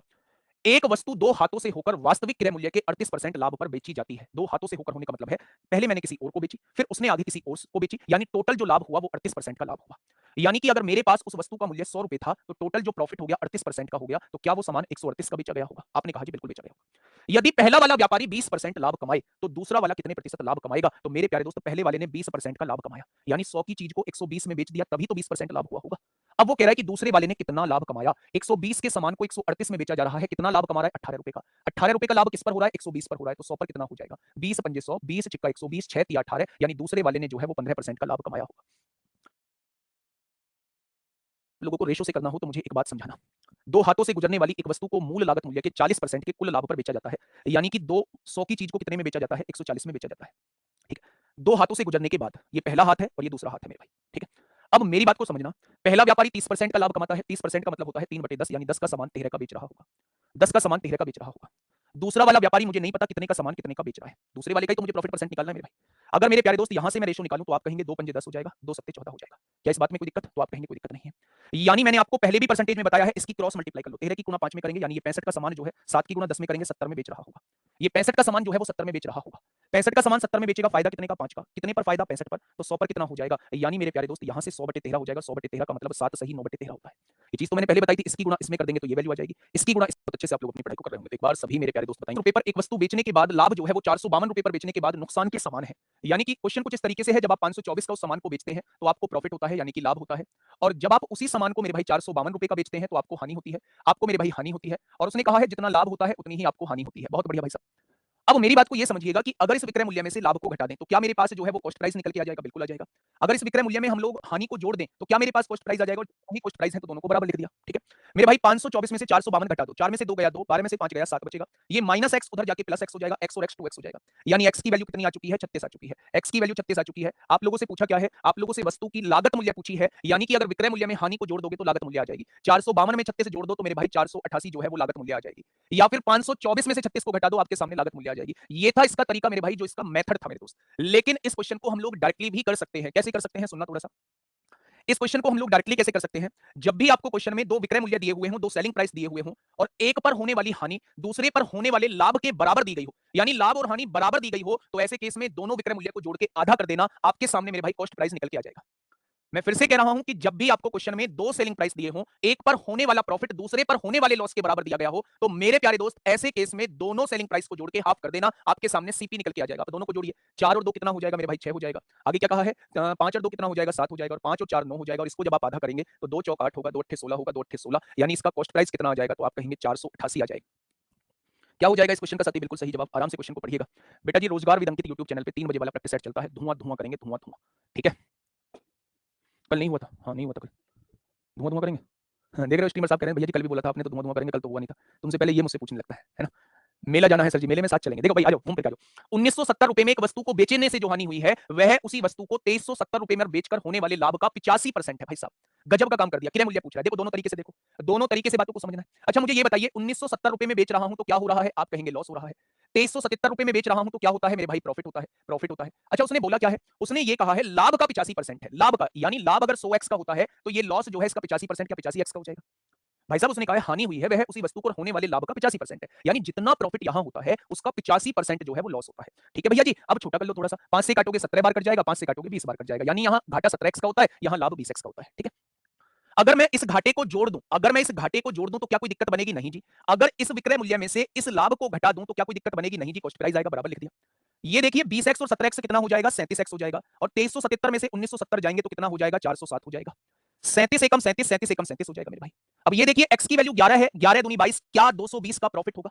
अगर इस विक्रय मूल्य में से 220 का प्रॉफिट घटा दूं तो क्रय मूल्य आ जाएगा, 7 में से 0 गया 7, 7 में से 2 गया 5, 3 में से 2 गया 1। भैया जी क्रय मूल्य कितना आ गया, क्रय मूल्य कितना आ गया, 2157 आ जाएगा। एक एक बच्चे का होना चाहिए 2157 बच्चे, एक एक बच्चे का जवाब आना चाहिए। दूसरे तरीके से कितने लोगों ने किया है, आ जाओ मेरे बेटा, दूसरे तरीके से समझने की कोशिश करते हैं। दोनों का डिफरेंस कितना है, आपने कहा दोनों का डिफरेंस 7, 7 में से 7 गया 0, और 23 में से 19 गया 4। दो चीजों में बांट दो, एक प्रॉफिट होगा एक लॉस होगा, बांट दिया। अब क्वेश्चन ने ये कहा है, क्वेश्चन ने ये कहा है होने वाले लाभ का 85% है, लाभ का 85%, लाभ अगर 100 का है तो इसका 85% क्या घाटा हो जाएगा, हो गया। भैया काटो ना, 5 से काटो 20 बार, 5 से काटो 17 बार, दोनों को जोड़ के 37 बैठ रहा है। आना कितना चाहिए, 407 आना चाहिए। 37 की वैल्यू 407 है तो 1 की वैल्यू 11 हो जाएगी, अगर 1 की वैल्यू 11 है तो 20 की वैल्यू 220 हो जाएगी, यानी प्रॉफिट वाले मूल्य में से 220 को घटा दो। प्रॉफिट वाला मूल्य ये है, इसमें से 220 को घटाओगे तो मेरे भाई 2157 आ जाएगा। कोई दिक्कत, कोई समस्या, कोई दुख, कोई दर्द, कोई पीड़ा, कोई कष्ट हो तो बताओ, आप कहेंगे कोई दुख दर्द पीड़ा नहीं है। ठीक है, तो इससे भी करेंगे तो भी आंसर वही आएगा, इससे भी करेंगे तो भी आंसर वही आएगा। आगे बढ़ जाए, नहीं लॉस में जोड़ने से भी अलग नहीं आएगा। लो 1 बराबर 11, तो 11 7 77 को 7 हासिल लगे 7, 11 कम 11 7 18, 187 को जोड़ दो, यहां जोड़ दो लॉस वाली वैल्यू में, 8 7 15 को 5 हासिल 1, 9 1 10 और 11 2157 आ रहा है, वहां से भी 2157, यहां से भी 2157। ठीक है, क्रय मूल्य में, विक्रय मूल्य में हमेशा लॉस को जोड़ोगे तो क्रय मूल्य बनेगा, विक्रय मूल्य में से हमेशा फायदे को घटाओगे में बेचा जाता है तो उससे मिलने वाला लाभ, जब उसी वस्तु को 2750 रुपए में बेचा जाता है उससे होने वाली हानि का 20 गुना। एक बार गुना वाला और देख लो, एक बार गुना वाला और देख लो मेरे भाई कैसे होगा। ठीक है, देखिए जब एक वस्तु को 8000 रुपए में बेचा जाता है, जब एक वस्तु को 8000 रुपए में बेचा जाता है तो उससे मिलने वाला लाभ, जब उसी वस्तु को 2750 रुपए में बेचा जाता है उससे होने वाली हानि का 20 गुना है, यानी कि यहां प्रॉफिट हो रहा है, यहां लॉस हो रहा है, यहां कहीं सीपी होगा। हानि का 20 गुना है, हानि का 20 गुना है, हानि का 20 गुना है। अगर हानि ए है तो इसका 20 गुना लाभ कितना हो जाएगा, पी से हो जाएगा, हो गया 20 गुना। मेरे प्यारे दोस्त अब आप देखिएगा, दोनों अप्रोच से इसे देख लेंगे। अगर इस विक्रय मूल्य में से अगर आप प्रॉफिट को घटा देते हो तो क्रय मूल्य आ जाएगा, इस विक्रय मूल्य में से अगर आप लॉस को जोड़ देते हो तो क्रय मूल्य आ जाएगा। ठीक है, 20 से और 1 कितना हो जाएगा, 21 से हो जाएगा। 8000 में से 2750 जाएंगे, 10 में से 5 गए 5 बचेगा, 9 में से 7 गए 2 बचेगा, 7 में से 2 गए 5 बचेगा, बच जाएगा क्या। अगर मैं आपसे कहूं 21 दूनी 42, 21 पंजे 105, 0 ए बराबर 250, अगर ये बराबर 250 आ चुका है तो इस विक्रय मूल्य में हानि को जोड़ दोगे तो क्रय मूल्य आ जाएगा 2700, 200, 2900 और 50 और 50, क्या क्रय मूल्य 3000 आ चुका है, क्या क्रय मूल्य जो है वो 3000 आ चुका है। अब क्वेश्चन ने ये कहा है कि 20% लाभ कमाने के लिए हम कितने पर इसे बेचें। भैया 20% लाभ का मतलब क्या 120% पर बेचना नहीं होता। अगर सीपी 3000 आ चुका है और मैं 20% लाभ चाहता हूं तो क्या मैं इसे 120% पर बेचूंगा या नहीं, तो आप कहेंगे जी 3600 में निकाल दो 20% का प्रॉफिट हो जाएगा, 3600 में निकाल दो 20% का प्रॉफिट आपको हो जाएगा। देखिए भाई साहब, एक दुकानदार को किसी वस्तु को 455 में बेचने पर कुछ रुपए की हानि होती है, यदि वह इसे 490 रुपए में बेचता है तो उसे हानि से 4 गुने के बराबर लाभ होता है। पहले वाले क्वेश्चन में 20 गुना था, इसमें 4 गुना, 25% आके दे दूंगा इस क्वेश्चन को कैसे करना है। ठीक है, देखना, एक दुकानदार, एक दुकानदार वस्तु को, हाँ एक दुकानदार वस्तु को 2000 रुपए में बेचता है तो उसे हानि होती है, यानी 2000 रुपए में बेचने पर हानि होती है। आपने लिख दिया 2000 रुपए में बेचने पर क्या हो रही है, हानि हो रही है, लॉस हो रहा है। यदि वह उसी वस्तु को 3000 रुपए में बेचता है तो उसे लाभ होता है, अगर वो उसे 3000 रुपए में बेचता है तो उसे प्रॉफिट होता है, यहां कहीं सीपी। ठीक है, यदि हानि की राशि लाभ की राशि के दुगने से 100 अधिक है, हानि की राशि के बारे में बात कर रहा है, लाभ की राशि ए है तो इसके दुगने से 100 अधिक है, यही तो बोला है। अब देखिए तो सही, यदि हानि की राशि लाभ की राशि के दुगने से 100 अधिक है, तो लाभ की राशि मैंने ए मान ली, इसके दुगने से इसका दुगना ये हो गया 100 अधिक है, यानी 100 अधिक है। यही तो कह रहा है, क्वेश्चन खत्म हो चुका है। अब मेरे प्यारे दोस्त, अगर विक्रय मूल्य में से लाभ को घटा देंगे तो क्रय मूल्य आ जाएगा, और विक्रय मूल्य में अगर हानि को जोड़ देंगे तो भी क्रय मूल्य आ जाएगा। हो गया भाई साहब? तो आपने कहा जी बिल्कुल हो गया। 3000 में से 2100 घटा दो, 900 हो जाएगा, 200 2000 और 100 2100, 3000 में से 2100 जाएगा, 900 हो जाएगा, 2 ए और 1 ए 3 ए हो जाएगा, और ए की वैल्यू 300 हो जाएगी। ए की वैल्यू 300 है, तो मेरे प्यारे दोस्त 3000 में से लाभ को घटा देंगे तो क्रय मूल्य कितना आ जाएगा? 2700 आ जाएगा। या फिर ए की वैल्यू 300 है, 300 दूनी 600 और 700, अगर विक्रय मूल्य, एक आसान सा क्वेश्चन आपके सामने है, जल्दी से मुझे बताइएगा क्या होगा इसका बिल्कुल सही जवाब। देखिए, 10 रुपए में 11 नींबू, ये प्राइस है, ये क्वांटिटी है, 10 रुपए में 11 नींबू, ठीक है। 1 रुपए में 1 नींबू, 1 रुपए में 1 नींबू, ये सीपी था, ये एसपी था। यहां देख रहे हो, 1 रुपए में 1 नींबू की दर से बेच दिया गया। मेरे प्यारे भाई, इसकी गुणा इसमें करी तो 10 रुपए क्रय मूल्य आ गया, इसकी गुणा इसमें करी 11 रुपए विक्रय मूल्य आ गया। फायदा 1 का है, किस पर? 10 पर, तो 100 पर कितना हो जाएगा? यानी कि फायदे का प्रतिशत 10% हो जाएगा, गेन ऑफ 10% हो जाएगा। गेन और विक्रेता जो है वो, हाँ, एक खुदरा विक्रेता जो है वो 7 रुपए में 10 की दर से कुछ पेंसिल खरीदता है। प्राइस क्वांटिटी 7 रुपए में 10 की दर से कुछ पेंसिल खरीदता है, सीपी करता है। लिख दिया बच्चे। 14 रुपए में 15 की दर से उन्हें बेच देता है, 14 रुपए में 15 की दर से उन्हें बेच देता है। आप मुझे बताइए, सीपी क्या हो जाएगा? 15 सत्ते 105, एसपी क्या हो जाएगा? 14 ढाई 140 हो जाएगा। ये सीपी है, ये एसपी है। फायदा कितने का हो जाएगा? 35 रुपए का। 35 रुपए के फायदे पे बेच देगा। अब क्वेश्चन ने कहा है यदि उसे कुल 35 रुपए का लाभ हुआ हो, हमें भी तो 35 होना पड़ रहा है, यदि उसे कुल 35 रुपए का लाभ हुआ हो, हमारे हिसाब से भी तो 35 हो रहा है, तो उसने कहा उसने कुल कितनी पेंसिलें खरीदी, उसने कुल कितनी पेंसिलें खरीदी। मेरी बात को थोड़ा सा ध्यान से समझना, बहुत प्यार से देखना मेरे प्यारे दोस्त। अगर हम यहां से देखते हैं, एक चीज समझते हैं, 35 रुपए का लाभ हो रहा है, तो मेरे प्यारे साथी अब यहां से हमें क्वांटिटी को तो बराबर करना पड़ेगा भाई साहब, ऐसे थोड़ी ना काट के छोटा करो। 5 दूनी 10, 5 एकम 5, 5 दूनी 10, 5 दूनी 10, नहीं हम बेच क्यों रहे हैं? अच्छा इसने क्या दिया हुआ, यदि उसे, अच्छा इसने प्रॉफिट दिया हुआ है, बच्चा ध्यान से, सॉरी सॉरी सॉरी सॉरी, थोड़ा सा ध्यान से सुनना, थोड़ा सा कंफ्यूजन इसमें हमें हो गया था, ध्यान से सुनना। यहां ले लिया हमने प्राइस और यहां ले लिया हमने क्वांटिटी। पहले 7 रुपए में कितने की? 7 रुपए में 10 की दर से कुछ संतरे खरीदते हैं, पेंसिल खरीदते हैं, यानी खरीद रहे हैं तो सीपी हो जाएगा। और 14 रुपए में 5 की दर से उन पेंसिल्स को बेच रहे हैं, 14 रुपए में 5 की 15 की दर से उन पेंसिल्स को बेच रहे हैं। क्या ये बात समझ में आ गई? जब भी मेरे प्यारे दोस्त आपसे आर्टिकल की संख्या पूछी जाए कि कितनी पेंसिल खरीदे, तो आपको ऐसे केस में क्वांटिटी को बराबर करना पड़ेगा कि कितनी क्वांटिटी हमने खरीदी है उतनी ही क्वांटिटी हमें बेचनी पड़ेगी। दोनों का एलसीएम कितना होगा? 30 हो जाएगा। यहां 3 की गुणा कर दीजिए, यहां 2 की गुणा कर दीजिए। क्या यहां 30 क्वांटिटी आपने खरीदी थी? क्या 30 ही क्वांटिटी आपने बेच दी है? बहुत बढ़िया जी। अगर यहां 3 की गुणा हुई है तो यहां भी 3 की गुणा कर दीजिए, यहां 2 की गुणा हुई है तो यहां भी 2 की गुणा कर दीजिए। हो गई क्या? यानी कि जो माल आपने 21 का खरीदा था वही माल आपने 28 का बेच दिया है। माल को तो हम बराबर कर चुके हैं, यानी कि जो माल आपने 21 का खरीदा था वही माल आपने 35 का बेच दिया है। आपको कितने का फायदा हुआ? आपको फायदा हुआ, वही माल आपने 28 का बेच दिया। आपको कितना फायदा हुआ? आपको 7 रुपए का फायदा हुआ। उसने कहा भाई साहब फायदा तो 35 रुपए का हो रहा है, यानी 7 की वैल्यू 35 दी हुई है, तो 1 की वैल्यू कितनी हो जाएगी? 5 हो जाएगी। तो उसने कहा क्वांटिटी कितनी खरीदी थी, यानी वो 30 की वैल्यू आपसे पूछना चाह रहा है। अगर 1 की वैल्यू 5 है तो 30 की वैल्यू कितनी हो जाएगी? एक बार सभी मेरे प्यारे साथी बताएंगे। क्या एक व्यक्ति 100 संतरों को 1 रुपए में 4 की दर से, यानी कि प्राइस और क्वांटिटी का रेशो देख लेते हैं, 1 रुपए में 4 की दर से 100 संतरों को खरीदता है। कितने हैं? 100 है, ठीक है। तथा 200 संतरों को 1 रुपए में 2 की दर से खरीदता है। यहां कितने संतरे हैं? 200 संतरे हैं, इन्हें भी 1 रुपए में 2 की दर से खरीदता है। बहुत बढ़िया। वह इन दोनों प्रकार के संतरों को आपस में मिला देता है, वह इन दोनों प्रकार के संतरों को आपस में मिला देता है। मैं यहां तक का क्वेश्चन पढ़ चुका हूं, अब आप ध्यान से सुनना। मेरे प्यारे दोस्त, अगर मैं आपसे ये कहूं कि अब तक जो हमने क्वेश्चन किए थे वो बराबर बराबर वाले क्वेश्चन किए थे कि ये जितने संतरे खरीदे जाते हैं उतने ही संतरे यहां खरीदे जाते हैं, लेकिन अगर आप देखोगे तो यहां मुझे इसके दुगने संतरे खरीदने हैं। आप यहां देखिए, मुझे इसके दुगने संतरे यहां खरीदने हैं, यानी ये वाले संतरे जो होने चाहिए इसके दुगने होने चाहिए, मुझे कुल मिला के ये बनाना है। तो इसके दुगने कैसे बनाऊंगा? अगर यहां 4 है तो यहां 8 होना चाहिए, 8 लाने के लिए 4 की गुणा यहां करनी पड़ेगी, 4 की गुणा यहां करनी पड़ेगी। जितने संतरे यहां थे उसके दुगने संतरे यहां है। कैसे पता चला? ऐसे पता चला कि जो यहां संतरे खरीद रहे थे उसके दुगने संतरे यहां खरीदने थे। यानी कि अगर मैं देखूं 4 रुपए का यहां माल खरीदा है, 1 रुपए का यहां माल खरीदा है, टोटल माल 5 रुपए का हो गया। 8 संतरे यहां खरीदे हैं, 4 संतरे यहां खरीदे हैं, टोटल संतरे 12 संतरे खरीदे हैं। यानी कि मेरे प्यारे दोस्त 5 रुपए के 12 संतरे मैंने खरीदे हैं। बहुत बढ़िया। 1 रुपए में 3 की दर से उन्हें बेच देता है, ये खरीदने वाला रेट है। अगर बेचने वाला रेट मैं आपसे पूछूं तो 1 रुपए में 3 की दर से उन्हें बेच देता है। अब देखो मेरे भाई, यहां से निकाल दो क्रॉस मल्टीप्लाई, ये सीपी आपके सामने आ जाएगा, 5 तिया 15 आ जाएगा, ये एसपी आपके सामने आ जाएगा, 12 एकम 12 आ जाएगा। यानी कि 15 की चीज खरीद के 12 में बेच दी तो 3 रुपए का घाटा होगा, और घाटा किस पर होता है? सीपी पर होता है। तो 100 पर कितना हो जाएगा? तो मेरे प्यारे दोस्त आप कहने वाले हैं भैया जी 20% का घाटा हो जाएगा, 20% का घाटा हो जाएगा। Option number A is the correct answer. अच्छा मुझे बताइए एक चीज बताइए, अगर यहाँ 100 है, अगर यहाँ 300 होता, तो क्या आप ये समझ रहे होते कि जितने संतरे यहाँ खरीदे उसके 3 गुना संतरे यहाँ खरीदेंगे? अगर 3 गुना संतरे खरीदने हैं तो इसे 12 बनाना पड़ेगा। यहाँ अगर 4 खरीद रहे हैं तो इसे 12 बनाना पड़ेगा, और 12 बनाने के लिए मेरे भाई इसमें 6 की गुणा करनी पड़ेगी, और 6 की गुणा करनी पड़ेगी तो इधर भी 6 की गुणा करनी पड़ेगी, उससे भी क्वेश्चन हो जाएगा। ठीक है मेरे भाई, मैंने जस्ट इसे दुगना क्यों बनाया है? यहाँ 4 था, इसे 8 क्यों बनाया है? क्योंकि यहाँ दुगने संतरे खरीदे जा रहे हैं, तो एग्जैक्ट ये बनाने की जरूरत नहीं है, बस इस वैल्यू को इसका दुगना बना दो कैसे भी करके। ठीक है जी, बहुत बढ़िया, बहुत शानदार। आइए एक और क्वेश्चन की तरफ चलते हैं। बहुत प्यार से पढ़ना, बहुत आराम से सुनना, बहुत आराम से सुनना, हर एक चीज समझ में आएगी मेरे भाई। मैं क्या कहना चाह रहा हूं, दिमाग पे जोर डालिए। एक दुकानदार कुछ वस्तुएं 2 रुपए में 3 वस्तुएं खरीदता है। 2 रुपए में, प्राइस और क्वांटिटी का रेशो लिख लेते हैं, 2 रुपए में 3 वस्तुएं खरीदता है। बहुत बढ़िया। अब दोबारा पहले से दुगनी वस्तुएं 3 रुपए में 2 वस्तुएं खरीदता है। पहले से दुगनी वस्तुएं, यहां 1 वस्तु खरीदता था तो यहां 2 वस्तु, पहले से दुगनी वस्तुएं खरीदता है। अगर पहले से दुगनी वस्तुएं खरीदता है, तो पहले 3 खरीदता था, अब दुगना बनाने के लिए 6 करना पड़ेगा। हो गई क्या पहले से दुगनी वस्तुएं? यहां 3 की गुणा तो यहां 3 की गुणा। यानी मेरे प्यारे भाई 2 का माल यहां खरीदा, 9 का माल यहां खरीदा, टोटल माल 11 का खरीद लिया। अच्छा कितना खरीद लिया बच्चे? आप कहेंगे 3 यहां खरीदे, 6 यहां खरीदे, टोटल माल 9 खरीद लिया। ये खरीदने वाला रेट है। 11 रुपए में 9 चीजें खरीद ली है। कोई दिक्कत, समस्या, दुख, दर्द, कष्ट हो तो बताओ। आप कहेंगे जी कोई दिक्कत नहीं, आगे बढ़िए। सभी वस्तुओं को 3 रुपए में 2 वस्तुओं की दर से बेच देता है। सभी वस्तुओं को 3 रुपए में 2 वस्तुओं की दर से बेच देता है। 3 रुपए में 2 वस्तुओं की दर से बेच देता है। भाई साहब करिए ना क्रॉस मल्टीप्लाई। आपने कहा जी 22 रुपए का सामान हम लोगों ने खरीदा, बहुत बढ़िया। हमने उस सामान को 27 रुपए में बेच दिया। मैंने पूछा फायदा कितने का? आपने कहा 5 रुपए का। फायदा होता किस पर है? हमेशा सीपी पर होता है। तो 100 पर कितना हो जाएगा? 100 पर कितना हो जाएगा? आपने कहा 2 से काटा 50 बार, 2 से काटा 11 बार, 250/11 हो जाएगा। और 250/11 का मतलब होता है 11 दूनी 22, 3 बचेगा, 11 दूनी 22, 22 सही 8/11 का प्रॉफिट हो जाएगा।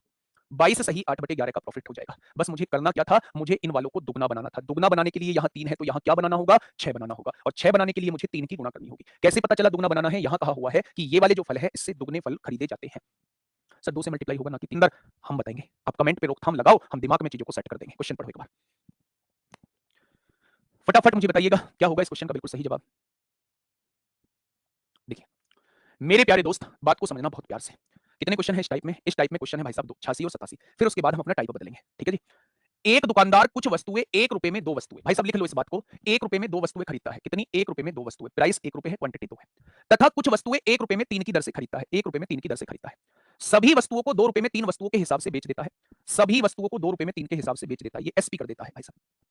यदि पहली वस्तु और दूसरी वस्तुओं की संख्या का अनुपात, यानी पहली वस्तुएं 4 थी, दूसरी वस्तुएं 5 थी। अब मेरे प्यारे दोस्त आप देखिए, अगर मैं इसे 4 बनाना चाहता हूं तो इसमें 2 की गुणा कर दूंगा, लेकिन ये 5 नहीं बन पाएगा। जब नहीं बन पा रहा है तो अभी बता के आया हूं, मात्राओं को बराबर कर लो। बराबर तब करेंगे जब चीजें नहीं बन पा रही हैं। बना दो, कैसे बनाओगे 4 5?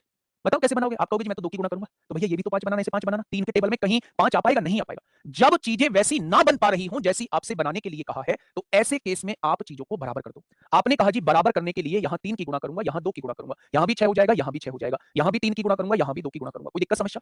आपने कहा था ये तो जी बराबर बनाई है, लेकिन बनाना तो 4 5 था। मैंने कहा बेटा जी बनाना 4 5 था तो 4 की गुणा ऊपर कर दो, 5 की गुणा नीचे कर दो। 4 की गुणा ऊपर कर दो, 5 की गुणा नीचे कर दो। क्या आपने कर चुके हैं 4 की गुणा ऊपर, 5 की गुणा नीचे? आप कहेंगे बिल्कुल कर चुके हैं। अब आप देखना, आप इसका रेशियो निकालना। आप कहेंगे 6 से 6 कट गया, क्या बन गया 4 5 का रेशियो? बिल्कुल बन गया। यानी मेरे प्यारे भाई, मेरे प्यारे दोस्त, देखो आपने कितना माल खरीदा है? 12 रुपए का माल यहां खरीदा, 10 रुपए का माल यहां खरीदा, टोटल माल आपने 22 का खरीदा है। ठीक है। 4 तिया 12 दूनी 24 माल यहां, 24 माल यहां, 3 दूनी 6 पंजे 30, 24 और 30 कितना हो जाएगा? 54 हो जाएगा। 4 तिया 12 दूनी 24, 24 माल यहां, 3 दूनी 6 पंजे 30 माल यहां, 24 और 30 54 माल खरीदा है। यानी कि 22 रुपए के 54 माल खरीदा है। तो रेशो बना लो, क्या 11 रुपए का 27 माल खरीदा होगा या नहीं? 2 से काटा 11 बार, 2 से काटा 27 बार। अब मेरे प्यारे भाई अब आप गुणा कर दो। 11 तिया कितने हो जाएंगे? 33 हो जाएंगे। 27 दूनी कितने हो जाएंगे? 54 हो जाएंगे। 33 का माल 54 में बेच दिया तो घाट फायदा कितने का? 21 का हो जाएगा। कितने पर हो जाएगा? 33 पर हो जाएगा। तो 100 पर कितना फायदा हो जाएगा? तो आप कहेंगे 3 7 21, 3 से काटेंगे 11 बार, 700/11 का मतलब होता है 11 6 66, 11 तिया 33, 63 सही 7/11 है। 63 सही 7/11 का प्रॉफिट हो जाएगा। Option number B is the correct answer. अब आप मुझे बताइए, मैं कम से कम 10 क्वेश्चन एक ही टाइप के करा चुका हूं। अब चीजें दिमाग में सेट बैठी हैं या नहीं? अब मेरे प्यारे दोस्त, अभी तक हम लोगों ने वस्तुओं को जाना। अभी तक हम लोगों ने वस्तुओं को जाना कि अगर इतनी वस्तुओं को इतने रेट से बेच दिया जाए, इतनी वस्तुओं को इतने रेट से बेच दिया जाए तो फायदे और घाटे का प्रतिशत हम लोगों से पूछा। अगर वो हमसे ये कह दे कि भाई साहब मैं फायदा और घाटा आपको बता रहा हूं, बस आप मुझे ये बता दीजिए मैं इतने रुपए में कितनी वस्तुएं बेचूं कि मुझे इतने रुपए का फायदा हो जाए। मैं क्या कहना चाह रहा हूं? मैं ये कहना चाह रहा हूं मेरे दोस्त, मेरे साथी, 1 रुपए में 50 टॉफी मैंने खरीदी और मैं उन्हें 20% के लाभ पर बेचना चाहता हूं, तो 1 रुपए में मुझे कितनी टॉफी बेचनी पड़ेंगी? यानी जहां वो आपसे मात्रा पूछ ले उस टाइप को हम लोग डिस्कस करने वाले हैं। मेरे भाई मैं 2 तरीका बताऊंगा इसमें। एक तरीका ऐसा होगा जो आपको उलझाएगा, मैं फिर मना करूंगा कि इस तरीके से आपको नहीं करना है। और एक तरीका होगा सदाबहार तरीका। सदाबहार तरीका मेरे भाई, प्राइस और क्वांटिटी के रेशो से, प्राइस और क्वांटिटी के रेशो से हम लोग प्रोपोर्शन बनाएंगे। प्राइस और क्वांटिटी के रेशो से हम लोग प्रोपोर्शन बनाएंगे, हम लोग प्रोपोर्शन से क्वेश्चन को करेंगे। और एक तरीका होगा मेरे भाई, प्राइस का उल्टा ही कंजप्शन होता है। प्राइस प्राइस किसी भी चीज का बढ़ा तो खपत उस चीज की घटेगी, और प्राइस किसी भी चीज का घटा तो खपत उस चीज की बढ़ेगी। यानी प्राइस और कंजप्शन में कैसा रेशो होता है? प्राइस और कंजप्शन में मेरे भाई इनवर्सली प्रोपोर्शनल का रेशो होता है, रिलेशन होता है इनवर्सली प्रोपोर्शनल का। ठीक है। बहुत पहला क्वेश्चन आप लोगों के सामने।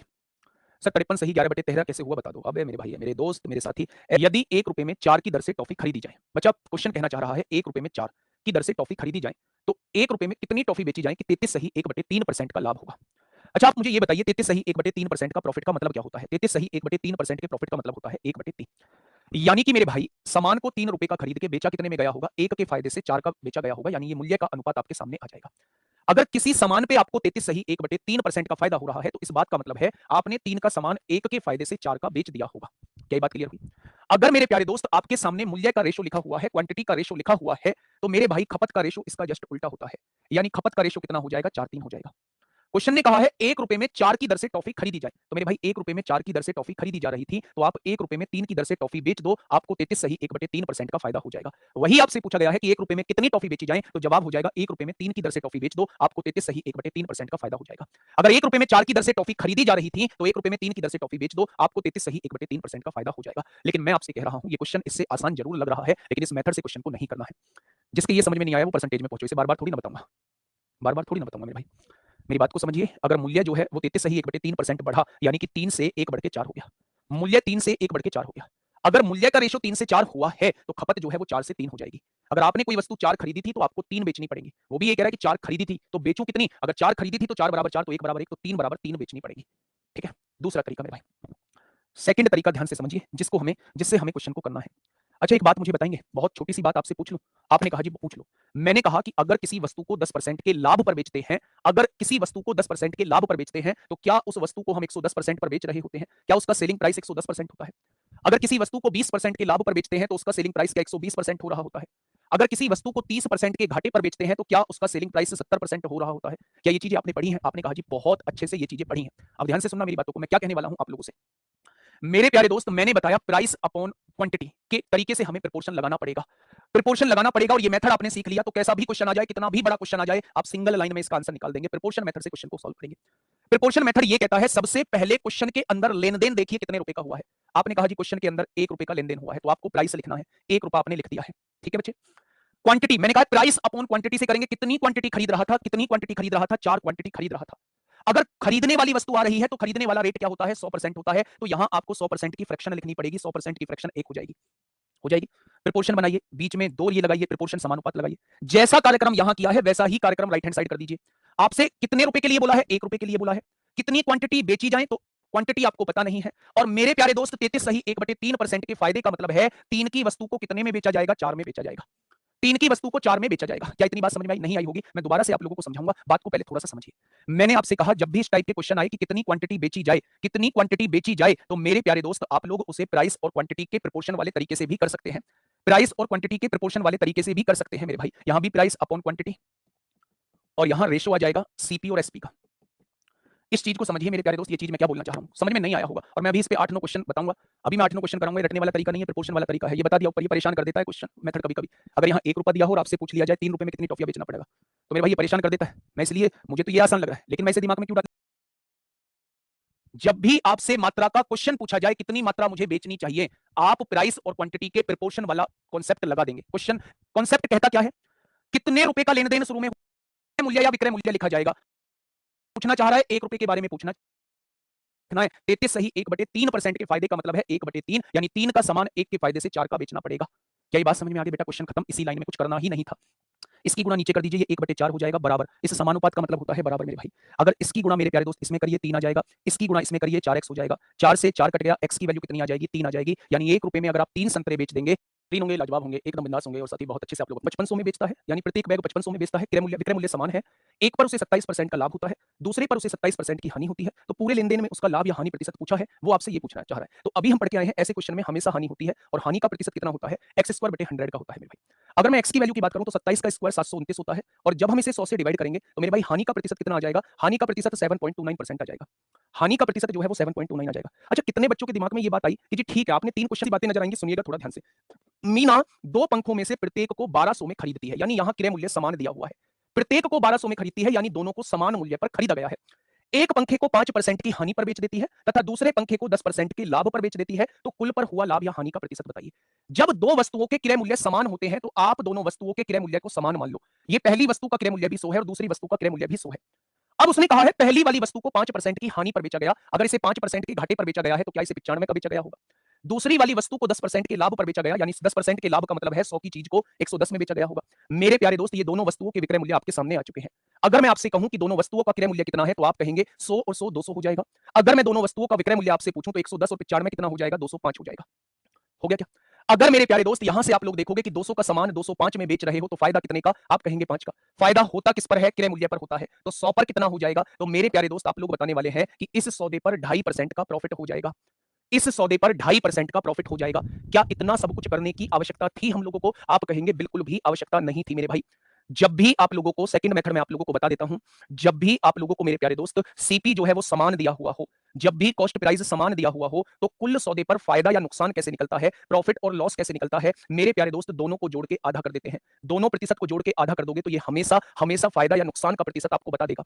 अगर वो मेरे प्यारे दोस्त अगर वो माइनस में आता है तो लॉस होगा, अगर वो प्लस में आता है तो फायदा होगा। अब यहां कैसे करेंगे, ध्यान से सुनना। 5% हानि हुई है, हानि होती है तो माइनस लो, -5 ले लिया। दूसरे सौदे पर 10% लाभ होता है, बटे में 2 कर दो। -5 + 10 प्लस का 5 आएगा, बटे में 2 कर दोगे, यानी प्लस में आ रहा है तो इसका मतलब कुल सौदे पर 2.5% का प्रॉफिट रहेगा। कुल सौदे पर 2.5% का प्रॉफिट रहेगा। क्या ये बात समझ में आ गई? आज के बाद जब भी दो चीजों के क्रय मूल्य समान दिए हुए हों, दो चीजों के सीपी सेम दिए हुए हों, तो मेरे प्यारे भाई उस सौदे पर फायदा या नुकसान का प्रतिशत कैसे निकालते हैं? दोनों परसेंटेज को जोड़ के आधा कर देते हैं।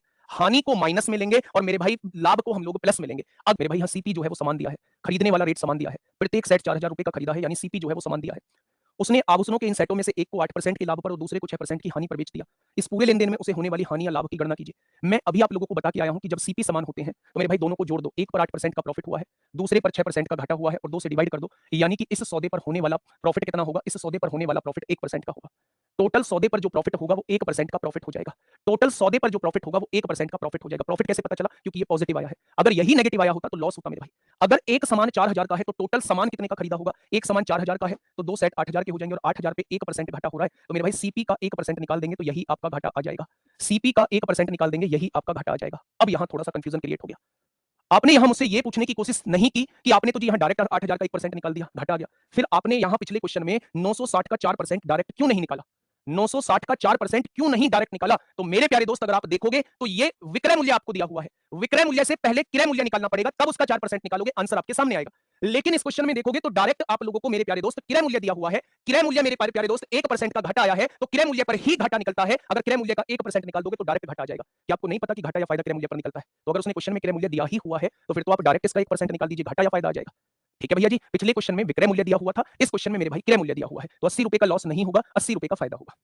ठीक है, इस क्वेश्चन को बताइए। बहुत अच्छी पढ़ाई, एकदम बिंदास, एकदम जबरदस्त, बहुत बेहतरीन तरीके से आप लोग आगे बढ़ रहे होंगे, ऐसी मेरी उम्मीद है और मुझे ये भी उम्मीद है कि उम्मीद मेरी कभी नहीं टूटेगी। दोस्त फटाफट बताइए क्या होगा इस क्वेश्चन का बिल्कुल सही जवाब। बेटा मैं जल्दी जल्दी नहीं करूंगा, मैं आपसे हाथ जोड़कर विनती करता हूं, नहीं करूंगा, सिलेबस ही तो खत्म कराना है, मैं कराऊंगा। आइए क्वेश्चन पे आइए। एक व्यक्ति दो वस्तुएं 12,900 रुपए प्रति वस्तु की दर से बेचता है, प्रति वस्तु की दर से बेचता है, यानी दोनों के सेलिंग प्राइस जो है वो सेम दिए हुए हैं, दोनों के विक्रय मूल्य जो है वो सेम दिए हुए हैं। ठीक है, इस सौदे में उसे न तो लाभ होता है न ही नुकसान होता है, यानी कि जो सीपी है वही उसका एसपी है। ठीक है, अगर उसने एक वस्तु 29% लाभ पर बेची है तो दूसरी वस्तु उसने कितने प्रतिशत हानि पर बेची होगी, वो आपसे ये पूछना चाह रहा है। वो आपसे ये पूछना चाह रहा है। अब ध्यान से सुनना, 29% फायदे पर बेची है एक वस्तु। अगर 29% फायदे पर एक वस्तु बेची है तो 29% की फ्रैक्शन कितनी होती है? 29/100। यानी कि अगर कोई 100 का माल रहा होगा तो वो कितने का बेच दिया होगा? 29 के फायदे से वो 129 का बेच दिया होगा। ये पहली वस्तु का जिक्र चल रहा है, यहाँ दूसरी वस्तु के बारे में हम लोगों को लिखना है। सुनना मेरी बात से दोस्त मेरे, उसने कहा है 12,900 रुपए प्रति वस्तु की दर से बेचता है। क्या दोनों के विक्रय मूल्य समान है? अगर दोनों के विक्रय मूल्य समान है तो दूसरी वस्तु को भी क्या 129 की ही बेचा होगा? आप कहेंगे बिल्कुल बेचा होगा। पूरे सौदे पर ना तो फायदा होता है ना नुकसान होता है मेरे प्यारे दोस्त। तो जो क्रय मूल्य रहा होगा वही विक्रय मूल्य रहा होगा, यानी जितने में माल खरीदा होगा उतने में ही माल बेचा होगा, तभी जाके ना तो फायदा हुआ होगा ना नुकसान हुआ होगा। तो माल बेच कितने का रहा है? 258 का। तो माल खरीद भी कितने का रहा होगा? 258 का। तभी तो बराबर में छूटेगा। 258 में से 100 की ये चीज होगी तो ये वाली चीज कितने की होगी? 158 की होगी। तभी तो दोनों मिला के 258 बैठेंगे। बताओ दूसरी चीज को कितने घाटे पर बेच दिया? 158 की चीज 129 में बेच दी, कितने का घाटा? 29 का घाटा। ये घाटा किस पर हुआ है? आपने कहा 158 पर हुआ है, तो 100 पर कितना हो जाएगा? यही आपके क्वेश्चन का जवाब हो जाएगा। लेकिन मेरे प्यारे दोस्त यहां सॉल्व बिल्कुल भी नहीं करना आपको। क्यों नहीं सॉल्व करना? देखिए ध्यान से, अगर यहां 145 होता, थोड़ी देर के लिए मानिए, अगर यहां 145 होता तो 29 से 145 5 बार कट जाता और 5 से ये 20 बार आंसर आ जाता, यानी यहां 20 आता। अब यहां 145 नहीं है, 145 से ज्यादा है, तो यहां वैल्यू 5 बार नहीं कटेगी, 5 से ज्यादा बार कटेगी, और 5 से ज्यादा बार कटेगी तो आंसर पूरा 20 नहीं आएगा, 20 से थोड़ा सा कम आएगा। अगर ये वैल्यू 5 से बड़ी आ रही है तो आंसर 20 से छोटा आएगा। अगर ये 5 आता तो 5 से यहां 20 बार कटता, लेकिन ये वैल्यू 5 से बड़ी आएगी तो यहां आंसर 20 से छोटा आएगा, और 20 से छोटा एक ही ऑप्शन है, option number A. Option number A.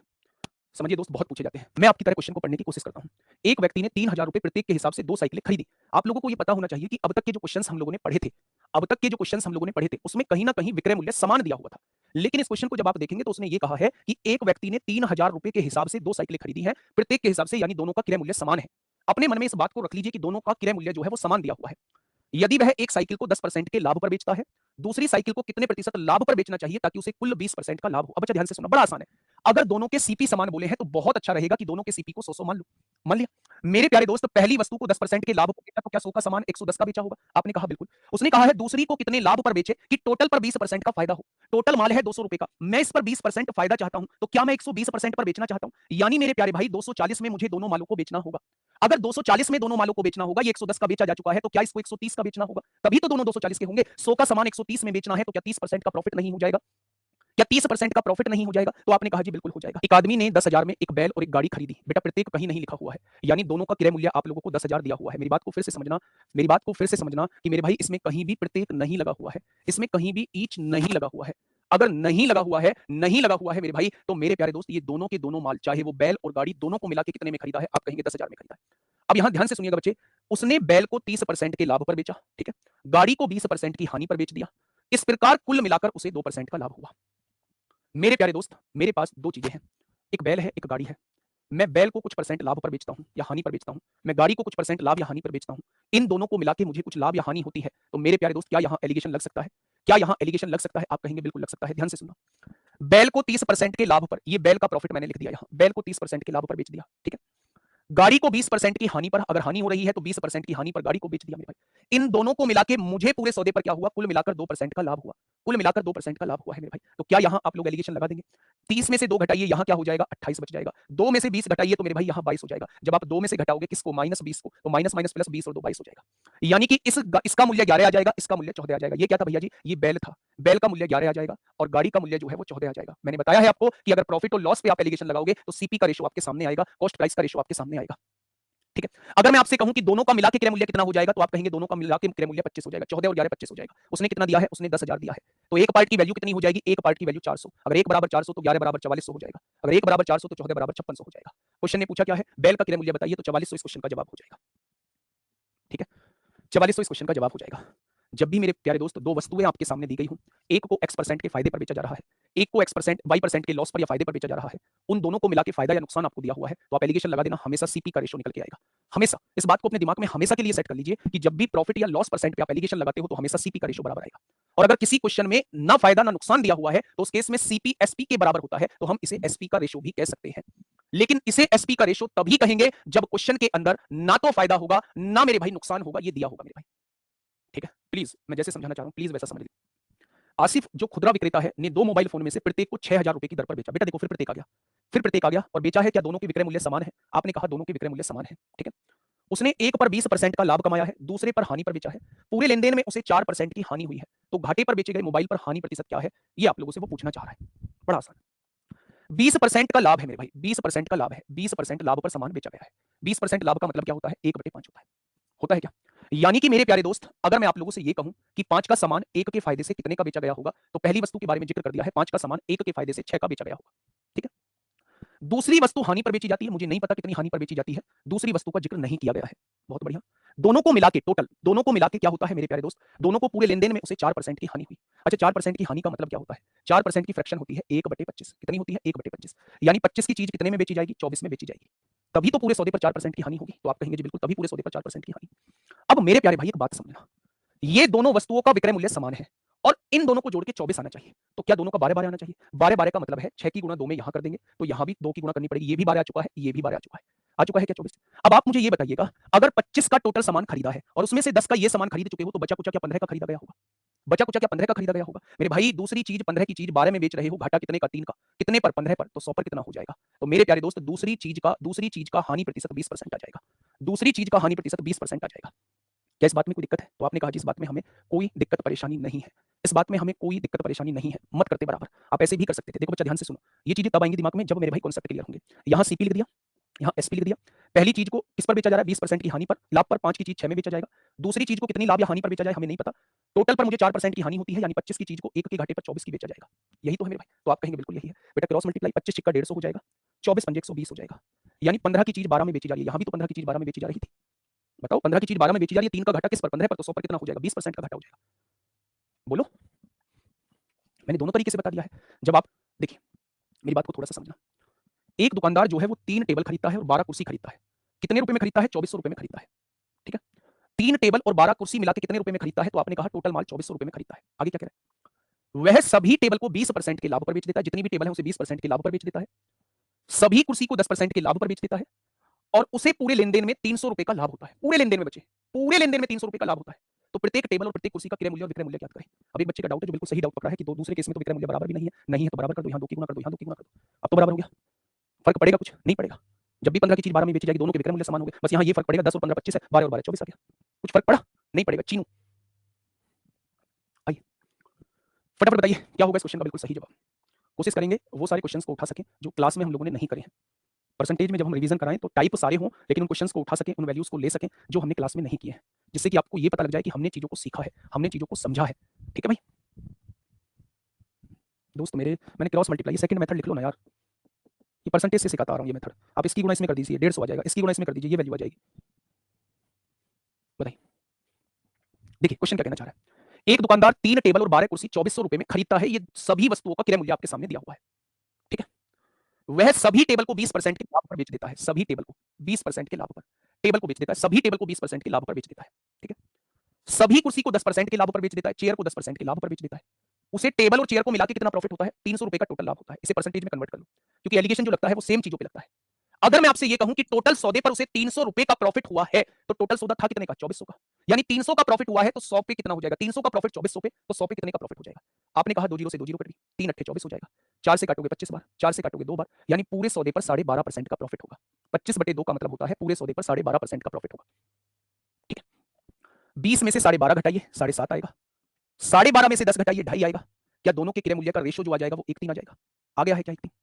यानी मेरे प्यारे दोस्त ये सभी टेबल 1 रुपए की थी, सभी चेयर 3 रुपए के थे, टोटल मिला के कितने रुपए का था? सामान 4 रुपए का। टोटल उसने 2400 का बोला है, यानी एक पार्ट की वैल्यू 600 आ जाएगी। तो मेरे प्यारे दोस्त सभी टेबल 600 रुपए की है और 1 बराबर 600, तो सभी चेयर 1800 रुपए की हो जाएंगी।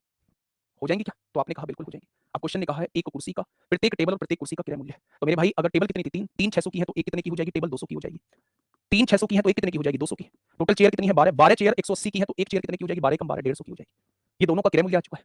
उसने कहा दोनों का विक्रय मूल्य भी बताना है, दोनों का विक्रय मूल्य भी बताना है। तो आप ये देखिए ना, एक को 20% के लाभ पर, एक को 10% के लाभ पर, तो इसका 120% निकाल दीजिए। 20% का लाभ यानी 240 में बेचा जा रहा होगा। इसको मेरे भाई 10% के लाभ पर, इसका 110% निकाल दीजिए, तो आप कहेंगे इसको 165 में बेचा जा रहा होगा। तो ये दोनों वस्तुओं का सीपी आ जाएगा, ये दोनों वस्तुओं का एसपी आ जाएगा। यही आपसे पूछा है क्वेश्चन, देख लीजिए ऑप्शन कौन सा होगा? 200, 180, 240 और 165 पहला ऑप्शन हो जाएगा, पहला ऑप्शन हो जाएगा। सॉल्यूशन देखने से मतलब नहीं है, आप मेरे कहने से पहले एक बार जो है वो क्वेश्चन देखिए। क्वेश्चन देखिए, क्वेश्चन नंबर 118। फटाफट बताइए, आराम से क्वेश्चन को पढ़िए, क्या होगा इस क्वेश्चन का बिल्कुल सही जवाब।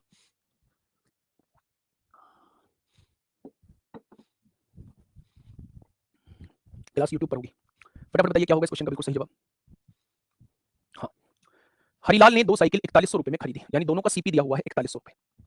ठीक है, एक को 20% की लाभ पर बेच दिया, बहुत बढ़िया, और दूसरे को 15% की हानि पर बेच दिया। यदि दोनों का विक्रय मूल्य समान हो, दोनों का विक्रय मूल्य समान हो, तो प्रत्येक साइकिल का विक्रय मूल्य क्या था वो आपसे ये पूछना चाह रहा है। अगर दोनों का विक्रय मूल्य समान हो, भाई प्रत्येक का विक्रय मूल्य क्या था वो आपसे ये पूछना चाह रहा है। अगर आपने मेरी सारी क्लासेस बहुत ध्यान से पढ़ी हैं, तो इस क्वेश्चन को देखते ही आपके समझ में आ गया होगा कि वास्तव में इस क्वेश्चन में करना क्या है। आप रेशो मेथड से भी कर सकते हैं, आप डायरेक्ट भी कर सकते हैं। रेशो मेथड से भी कर सकते हैं, आप डायरेक्ट भी कर सकते हैं। देखिए 2 तरीके बताऊंगा, दोनों तरीकों को ध्यान से समझ लेना। पहला तरीका, दूसरा तरीका, दोनों का विक्रय मूल्य समान दिया है। क्या समान है? विक्रय मूल्य। मैंने मान लिया पहली वस्तु ए में खरीदी थी, दूसरी वस्तु बी में खरीदी थी। ठीक है, अब मेरी बात को थोड़ा सा ध्यान से समझना। पहली वस्तु को 20% के लाभ पर बेचा गया, अगर 20% के लाभ पर बेचा गया तो क्या इसका विक्रय मूल्य 120% हो जाएगा? 100% क्रय मूल्य, 20% प्रॉफिट, क्या टोटल जो हो जाएगा 120% इसका विक्रय मूल्य हो जाएगा। दूसरे को 15% हानि पर बेचा गया, क्या इसका विक्रय मूल्य 85% हो जाएगा? 100 में से 15 गए 85 और दोनों का विक्रय मूल्य समान दिया हुआ है। मैंने कुछ नहीं किया, मुझे कहीं से कुछ पता नहीं चला, मुझे क्वेश्चन से पता चला मुझे करना क्या है। अब आप यहां देखिए, क्या दोनों के सीपी का रेशो निकाल सकते हो? यहां दोनों का रेशो आ जाएगा मेरे भाई 85/120। 5 से काटेंगे 17 बार कटेगा और 5 से काटेंगे 24 बार कटेगा।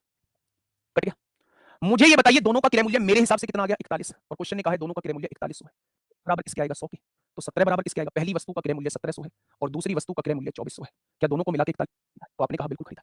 अब देखिए क्वेश्चन ने क्या आपसे क्रय मूल्य पूछा है? जब नहीं पूछा तो आप कैसे जवाब दे सकते हो भाई? क्वेश्चन ने पूछा है प्रत्येक साइकिल का विक्रय मूल्य क्या था मेरे भाई? प्रत्येक साइकिल का विक्रय मूल्य, पहली साइकिल को 20% के लाभ पर बेचा गया है, या तो इसका 120% निकाल दो, दूसरी वस्तु को 15% की हानि पर बेचा गया है, या इसका 85% निकाल दो। दोनों ही तरीके से आंसर सेम आएगा क्योंकि दोनों का विक्रय मूल्य समान है। तो मेरे भाई अगर ये क्रय मूल्य है और इसको 20% के फायदे पर बेचा जा रहा है, तो क्या मैं इसका 120% निकाल दूंगा तो क्या ये विक्रय मूल्य बन जाएगा या नहीं बनेगा? तो आप कहेंगे बिल्कुल बनेगा। 0, 12 सत्ते 84 को 4 हासिल 8, 12 कम 12 और 8 20 हो जाएंगे। क्या दोनों का विक्रय मूल्य 2040 हो चुका है? बिल्कुल सही है। यस तिवारी, मैं आपकी बात से पूर्णतः सहमत हूं।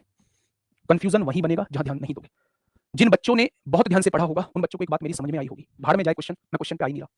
मैं आपसे ये कह रहा हूं, मैंने 2 सामान बेचे और दोनों सामान बेचने पर मुझे ना फायदा हुआ ना नुकसान हुआ, तो इसका मतलब है पहले सामान को जितने फायदे में बेचा होगा, पहले सामान पे जितना आपने फायदा कमाया होगा, दूसरे सामान पे उतना ही नुकसान कमाया होगा, तभी आपको ना तो फायदा हुआ है ना नुकसान हुआ है।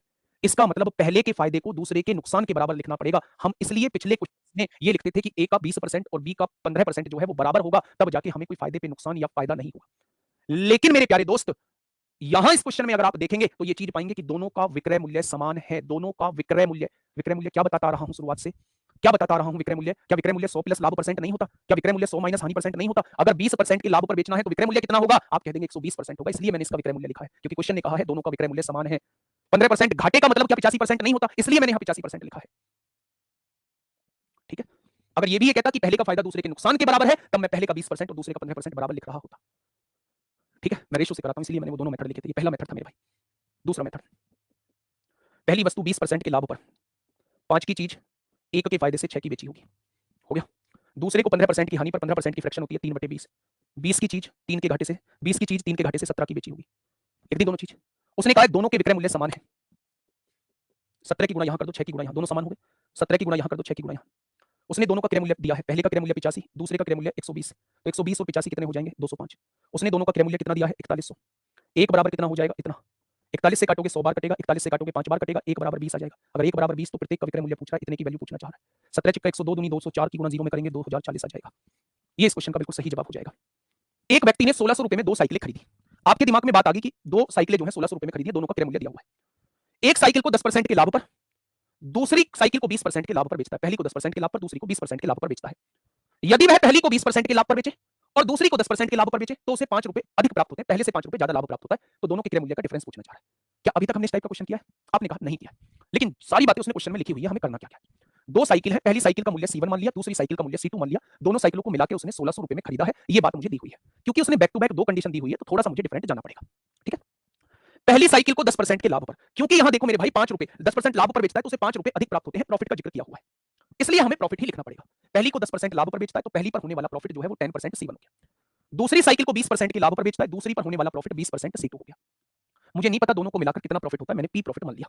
भाई पहली का 10% निकालूंगा, पहले का प्रॉफिट हो जाएगा, दूसरी का 20% निकालूंगा, दूसरे का प्रॉफिट हो जाएगा, दोनों को मिलाकर मैंने मान लिया P रुपए मुझे लाभ होता है। उसने कहा है यदि वह पहली को 20% लाभ पर, वो कह रहा है यदि पहली पर उसे 20% का प्रॉफिट मिल जाए और दूसरी को 10% लाभ पर बेच दे, दूसरी को 10% लाभ पर बेच दे, तो पहले से 5 रुपए ज्यादा मिलते हैं। पहले P रुपए मिलते थे, अब 5 रुपए ज्यादा मिलते हैं।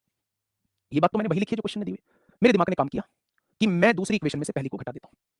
20% में से 10% जाएगा तो 10% C1 बचेगा, 10 में से 20 जाएगा तो माइनस 10% C2 बचेगा, और P प्लस 5 में से P जाएगा तो केवल 5 बचेगा। दोनों जगह से 10% कॉमन ले लिया, C1 माइनस C2 जो है वो 5 आ गया। ये मल्टीप्लाई में 10% है, इधर आके डिवाइड में 10% हो जाएगा, परसेंट हटाओगे ऊपर 2 जीरो लगाओगे। क्या दोनों साइकिल के क्रय मूल्य का डिफरेंस 50 रुपए आ जाएगा? यही आपसे पूछा है। दोनों साइकिल के क्रय मूल्य का डिफरेंस 50 रुपए आ जाएगा, यही आपसे पूछा है।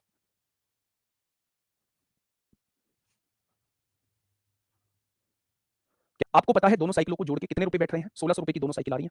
दोनों साइकिलों का डिफरेंस कितना है? 50 रुपए है। तो C1 कैसे निकालेंगे? दोनों को जोड़ के आधा कर दीजिए, 1650 को जब आधा करेंगे 825 आ जाएगा। C2 कैसे निकालेंगे? दोनों को घटा दे, 1550 का जब आधा करेंगे तो आप कहेंगे 775 आएगा। तो मेरे भाई अलग अलग मूल्य आ जाएगा, लेकिन हमें ये नहीं करना है। उसने दोनों साइकिल का डिफरेंस पूछा, ये इस क्वेश्चन का जवाब हो जाएगा 120%। अब आपकी समस्या ये हो सकती है कि भैया जी आपने यहाँ 110 क्यों नहीं लिखा, यहाँ 120 क्यों नहीं लिखा, यहाँ 120 क्यों नहीं लिखा, यहाँ 10% क्यों नहीं लिखा? दोबारा समझो। एक साइकिल को 10% के लाभ पर, दूसरी साइकिल को 20% लाभ पर बेचता है। यदि वह पहली को 20% लाभ पर तथा दूसरी को 10% लाभ पर बेचे तो उसे 5 रुपए अधिक प्राप्त होते हैं। यानी प्रॉफिट का जिक्र किया हुआ है, प्रॉफिट का जिक्र किया हुआ है। पहले से 5 रुपए अधिक मिलते हैं, पहले से 5 रुपए अधिक मिलते हैं मुझे, पहले से 5 रुपए अधिक मिलते हैं। तो मेरे प्यारे दोस्त, पहले से 5 रुपए अधिक मिलने का मतलब है पहले को 10% लाभ पर बेचा गया, पहला लाभ यहाँ कमाया, दूसरे को 20% लाभ पर कमाया, मुझे यहाँ P रुपए प्रॉफिट मिला।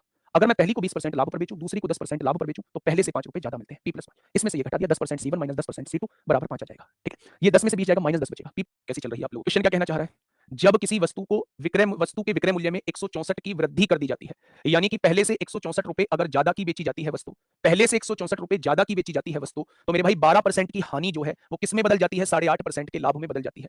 यानी मेरे प्यारे दोस्त, ये कहीं सीपी होगा, पहले 12.5% की हानि होती होगी और अब ये 12.5% की हानि किस में बदल गई? 8% प्रॉफिट में बदल गई।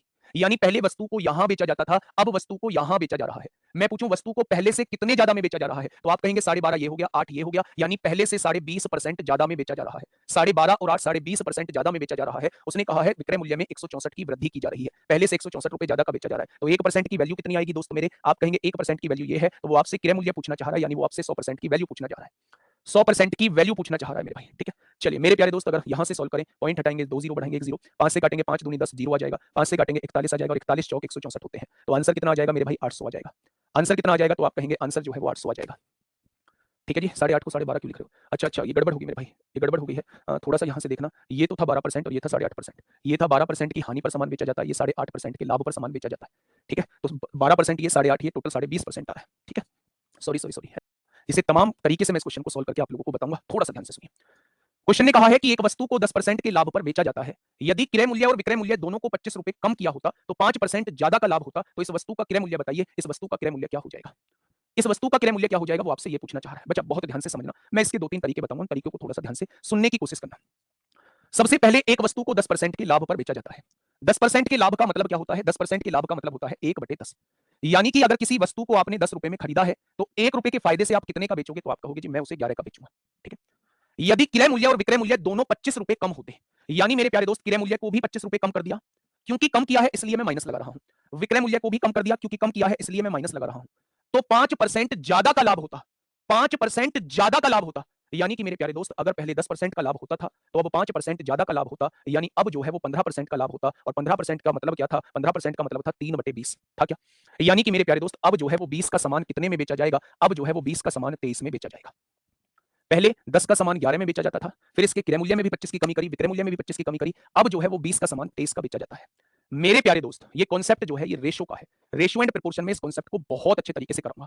जब भी आप लोगों को एक चीज का रेशो दिया हुआ हो, यहां सीपी और एसपी का रेशो 10-11 दिया हुआ है, फिर इनमें से कुछ घटाने और जोड़ने के बाद फिर रेशो आप लोगों को दिया हुआ हो, तो ऐसे केस में हम लोग क्रॉस मल्टीप्लीकेशन का मेथड लगा देते हैं। ऐसे केस में हम लोग क्रॉस मल्टीप्लीकेशन का मेथड लगा देते हैं। क्या कहता है क्रॉस मल्टीप्लीकेशन? पहले आपको यह पता होना चाहिए कि क्रॉस मल्टीप्लीकेशन का इंप्लीमेंटेशन कहां होता है, कहां हम लोग क्रॉस मेथड लगा रहे होते हैं। मेरे प्यारे भाई, जहां एक रेशो आप लोगों को दिया हुआ हो, फिर उसमें से कोई चीज घटा के या कोई चीज जोड़ के फिर से एक और रेशो आप लोगों को दिया हुआ हो, तो ऐसे केस में क्रॉस मल्टीप्लाई हम लोग लगा देते हैं। पहले रेशो दिया है 10%, फिर क्रय मूल्य और विक्रय मूल्य को घटाया है, फिर रेशो दिया हुआ है 5% ज्यादा लाभ यानी 15%, ठीक है? तो ऐसे केस में हम क्रॉस लगा सकते हैं। क्रॉस मेथड ये कहता है आप क्रॉस में गुणा कर दीजिए, आप इसकी गुणा इसमें करिएगा मेरे प्यारे दोस्त, इसकी गुणा इसमें करिएगा, और इसकी गुणा मेरे प्यारे दोस्त इसमें कर दीजिएगा, ठीक है? जब आपने इसकी गुणा इसमें करी 25 दूनी 50 500 हो जाएगा, और जब आपने इसकी गुणा इसमें करी तो मेरे प्यारे दोस्त माइनस में जो वैल्यू छोटी होती है वही वैल्यू बड़ी होती है। आपको बड़े में से छोटा घटाना है। आपने कहा -25 की गुणा 20 में करेंगे, माइनस का 500 आएगा, ये छोटी वैल्यू है तो माइनस में यही वैल्यू बड़ी होगी, इसमें से छोटी वैल्यू घटानी है। इसको करिए 25 या 75 को 5 हो जाएगा, हासिल लगे 7, 25 दूनी 50 और 7 57 हो जाएगा। ये भी माइनस है तो यहां माइनस आ जाएगा। आपने बड़ी वैल्यू में से छोटी वैल्यू को घटा दिया, बराबर। यहां भी क्रॉस करिए मल्टीप्लाई, 23 की गुणा 10 में करेंगे 230, 11 की गुणा 20 में करेंगे 220 हो जाएगा। यहां भी बड़ी वाली वैल्यू में से छोटी वाली वैल्यू को आप घटा दीजिए, घटा दिया। अब मेरे प्यारे दोस्त 230 में से 220 गया तो 10 आया, और 10 की वैल्यू -500 प्लस का 575, ये प्लस का 75 आ जाएगा। अब क्वेश्चन ने आपसे पूछा इस वस्तु का क्रय मूल्य, क्या वो आपसे 10 की ही वैल्यू पूछना चाह रहा है? यानी वो 10 की ही वैल्यू पूछना चाह रहा है, तो 10 की वैल्यू आपके सामने निकल के आ चुकी है, 75 आ जाएगी। मैं इसका दूसरा तरीका भी बताऊंगा, पहले इस तरीके को अपने दिमाग में बैठा लो। सबसे पहले आपके मन में क्वेश्चन आएगा कि हमें कैसे पता चलेगा कि यहां क्रॉस मेथड लगना है? क्रॉस मेथड होता क्या है, ये दूसरा क्वेश्चन है। तीसरा क्वेश्चन, क्या इसका और भी कोई तरीका है? तो मैं तीनों बातों का जवाब दूंगा, तीनों बातों का जवाब बहुत ध्यान से सुनना। पहले कोई व्यक्ति एक वस्तु को 10% के लाभ पर बेचता है। 10% के लाभ का मतलब होता है 1/10 होता है, यानी कि 10 के सामान को 1 के लाभ से वो व्यक्ति 11 का बेच देता है। कोई दिक्कत तो नहीं है? आपने कहा जी कोई दिक्कत नहीं है। अब उसने कहा कि मैंने क्रय मूल्य को भी 25 रुपए घटा दिया और विक्रय मूल्य को भी 25 रुपए घटा दिया, यानी इस वैल्यू में से भी 25 रुपए घटा दिया, इस वाली वैल्यू में से भी 25 रुपए घटा दिया। अब लाभ जो है वो 5% बढ़ जाता है मेरे भाई। अब लाभ जो है वो 5% बढ़ जाता है। 5% बढ़ जाता है यानी पहले 10% लाभ था, अब 5% बढ़ गया यानी 15% हो गया। 15% का मतलब 20 की चीज जो है वो 3 के फायदे से 23 की बेच दी जाती है। मैं इसका दूसरा तरीका भी बताऊंगा, डिफरेंस मेथड, लेकिन मैं पहले क्रॉस मेथड आपको समझा दूं। मैंने आपसे यह कहा कि जब भी दो चीजों का रेशो आप लोगों को दिया हो, उसमें से कुछ घटाने जोड़ने के बाद फिर रेशो आप लोगों को दिया हो, तो वहां आप लोग क्रॉस मेथड लगा सकते हैं।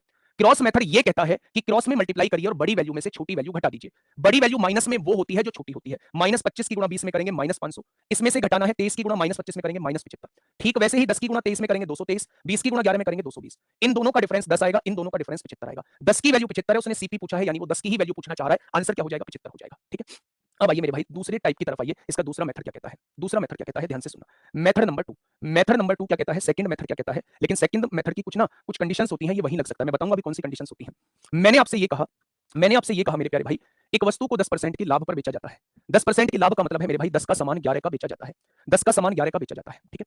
यदि क्रय मूल्य और विक्रय मूल्य दोनों 25 रुपए कम हो जाए, जब भी ये वैल्यू बराबर दी हो, क्रय और विक्रय की वैल्यू बराबर दी गई हो, उसने कहा 5% ज्यादा का लाभ होता है, यानी अब लाभ 15% का होता है, यानी अब 20 का सामान 3 के फायदे से 23 का बेचा जाएगा।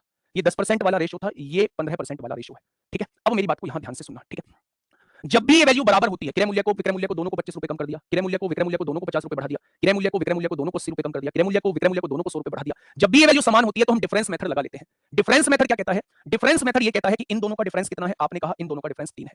इन दोनों का डिफरेंस कितना है? आपने कहा इन दोनों का डिफरेंस 1 है। तो इस डिफरेंस को मेरे प्यारे दोस्त, इस डिफरेंस को मेरे प्यारे दोस्त सेम कर लीजिए। इस डिफरेंस को सेम कर लीजिए। आपने कहा जी यहां 3 की गुणा करनी पड़ेगी, ये डिफरेंस सेम हो जाएगा। तो मेरे भाई 3 की गुणा यहां कर दीजिए और 3 की गुणा मेरे प्यारे दोस्त 3 की गुणा यहां कर दीजिए। कर दिया क्या? अब आप ये चीज देखिए, पहले क्रय मूल्य 30 रुपए था, अब क्रय मूल्य 20 रुपए हो चुका है। पहले विक्रय मूल्य 33 रुपए था, अब विक्रय मूल्य 23 रुपए हो चुका है। क्या क्रय मूल्य को भी 10 घटा दिया, विक्रय मूल्य को भी 10 घटा दिया? मेरे हिसाब से दोनों चीजें 10 घट रही हैं। क्वेश्चन ने कहा है 25 घट जाती हैं। क्वेश्चन ने कहा है दोनों 25 घट जाती हैं। अगर 10 की वैल्यू 25 है तो उसने शुरुआती क्रय मूल्य पूछा है, यानी वो 30 की वैल्यू पूछना चाह रहा है। तो 3 की गुणा इधर करोगे तो 3 की गुणा इधर, यानी 30 की वैल्यू 75 हो जाएगी। ये वाला क्रय मूल्य 75 हो जाएगा। ये वाला क्रय मूल्य मेरे भाई 75 हो जाएगा। क्या इस बात में कोई दिक्कत है? क्या इस बात में कोई दिक्कत है मेरे प्यारे भाई? तो आप कहेंगे जिस बात में कोई दिक्कत नहीं। मेथड मैं आपको बता देता हूं। वस्तु को 10% प्रॉफिट पर बेचा जाता है। 10% के प्रॉफिट का मतलब होता है 1/10, यानी कि सामान को खरीदा 10 में गया था, सामान को बेचा 1 के लाभ से कितने का जा रहा है? 11 का बेचा जा रहा है। यही तो मतलब है मेरे प्यारे दोस्त, मेरे प्यारे दोस्त। क्योंकि इन दोनों में से 25 रुपए वैल्यू घटाई जा रही है, तो इसको एग्जैक्ट बनाने के लिए यहां भी ए मान लो, यहां भी ए मान लो। यानी कि इसका क्रय मूल्य 10 ए है, इसका विक्रय मूल्य 11 ए है। अगर क्रय मूल्य को 25 रुपए कम कर दिया जाए तो यहां 25 रुपए घटा दिया होगा। अगर विक्रय मूल्य को भी 25 रुपए कम कर दिए जाए तो क्या ये सीपी और एसपी का रेशो आ जाएगा, क्रय और विक्रय का रेशो आ जाएगा? उसने कहा 5% लाभ बढ़ जाता है, यानी 15% हो जाता है। 15% का मतलब होता है अगर क्रय 100 है तो विक्रय मूल्य 115 हो जाता है। भाई देखिए ना, ये क्रय मूल्य था तो ऊपर क्रय मूल्य लिखा जाएगा, ये विक्रय मूल्य था तो नीचे विक्रय मूल्य लिखा जाएगा। 5% लाभ बढ़ने का मतलब है लाभ 15% हो जाता है। मेरे प्यारे दोस्त बस क्वेश्चन को सोल्व कर दीजिए। 5 से काटिए 20 बार, 5 से काटिए 23 बार। ये ट्रेडिशनल मेथड है।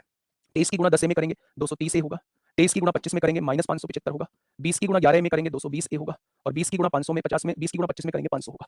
230 में से 220 जाएगा 10 ए बचेगा, 575 में से 500 जाएगा 75 बचेगा। वो 10 ए की वैल्यू ही आपसे पूछना चाह रहा है, सीपी की वैल्यू ही पूछना चाह रहा है। आंसर कितना हो जाएगा? 75 हो जाएगा।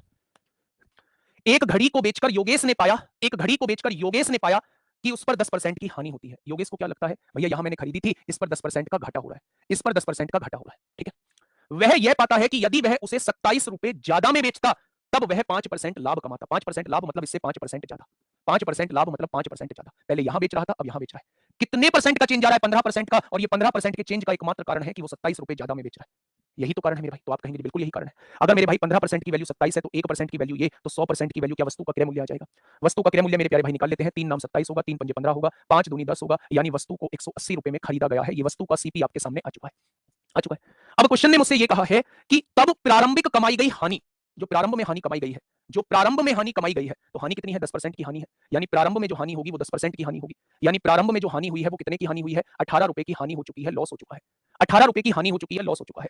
लाभ का कितना प्रतिशत होगी यदि वह घड़ी को 5% लाभ पर बेचे? घड़ी को 5% लाभ पर बेचे। लाभ निकालना है, लाभ, विक्रय मूल्य नहीं, लाभ निकालना है। तो ये मत कहना 105 क्यों नहीं लिखा। मुझे लाभ का कितने प्रतिशत है वो निकालना है, तो लाभ निकालना होगा। तो लाभ कितना होता है? 5% का। 5% का लाभ होता है, यानी 9 रुपए का लाभ होता है। उसने कहा है प्रारंभ में हुई हानि जो है वो अब हुए लाभ का, लाभ का जिसके आगे का लगा होता है उसको नीचे लिखा जाता है कितने परसेंट है। प्रारंभ में हुई हानि, प्रारंभ में हुई हानि 5% के लाभ का, 5% के लाभ का कितने परसेंट है वो आपसे ये पूछना चाह रहा है। तो मेरे प्यारे दोस्त आंसर कितना हो जाएगा? आंसर जो है वो 200% हो जाएगा। प्रारंभ में होने वाली हानि। क्वेश्चन को कैसे झटपट करते हो फटाफट से एक बार देखिएगा। देखिए, यदि सभी वस्तुओं का 75%, 75% होता है 3/4, सभी वस्तुओं का 75% 20% के लाभ पर बेचा जाता है। कितने परसेंट के लाभ पर? 20% के लाभ पर। और शेष वस्तुओं का 20% की हानि पर बेचा गया। शेष वस्तु कितनी बची? 1/4। इन्हें 20% की हानि पर बेचा गया। तो वो आपसे पूछना चाह रहा है कुल लाभ का प्रतिशत कितना होगा। क्वेश्चन खत्म, पैसा हजम। यहां सुनो मेरे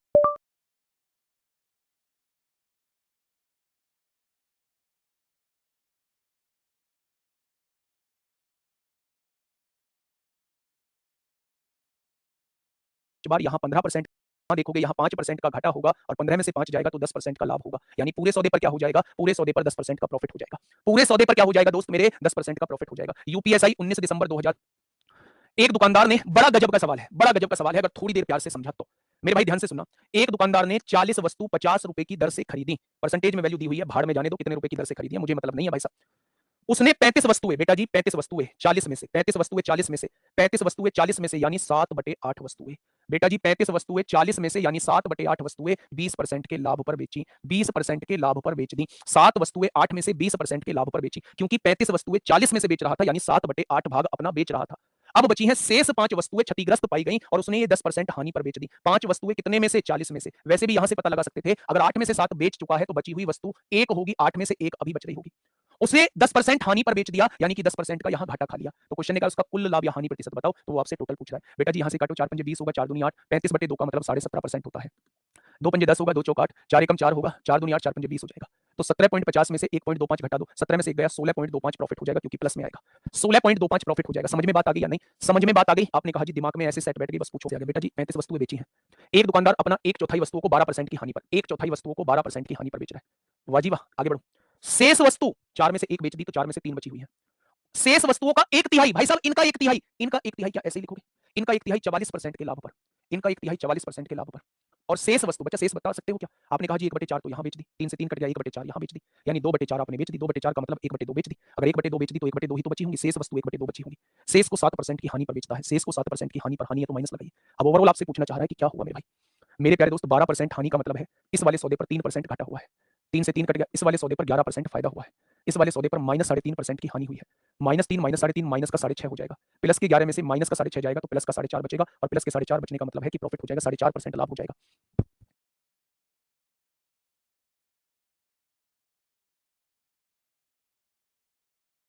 दुकानदार उसमें तो हम लोग धुआं उड़ा देंगे, ठीक है? देखिए मेरे प्यारे दोस्त, अब ध्यान से समझना मेरी बातों को, मैं आखिर कहना क्या चाहता हूं आप लोगों से।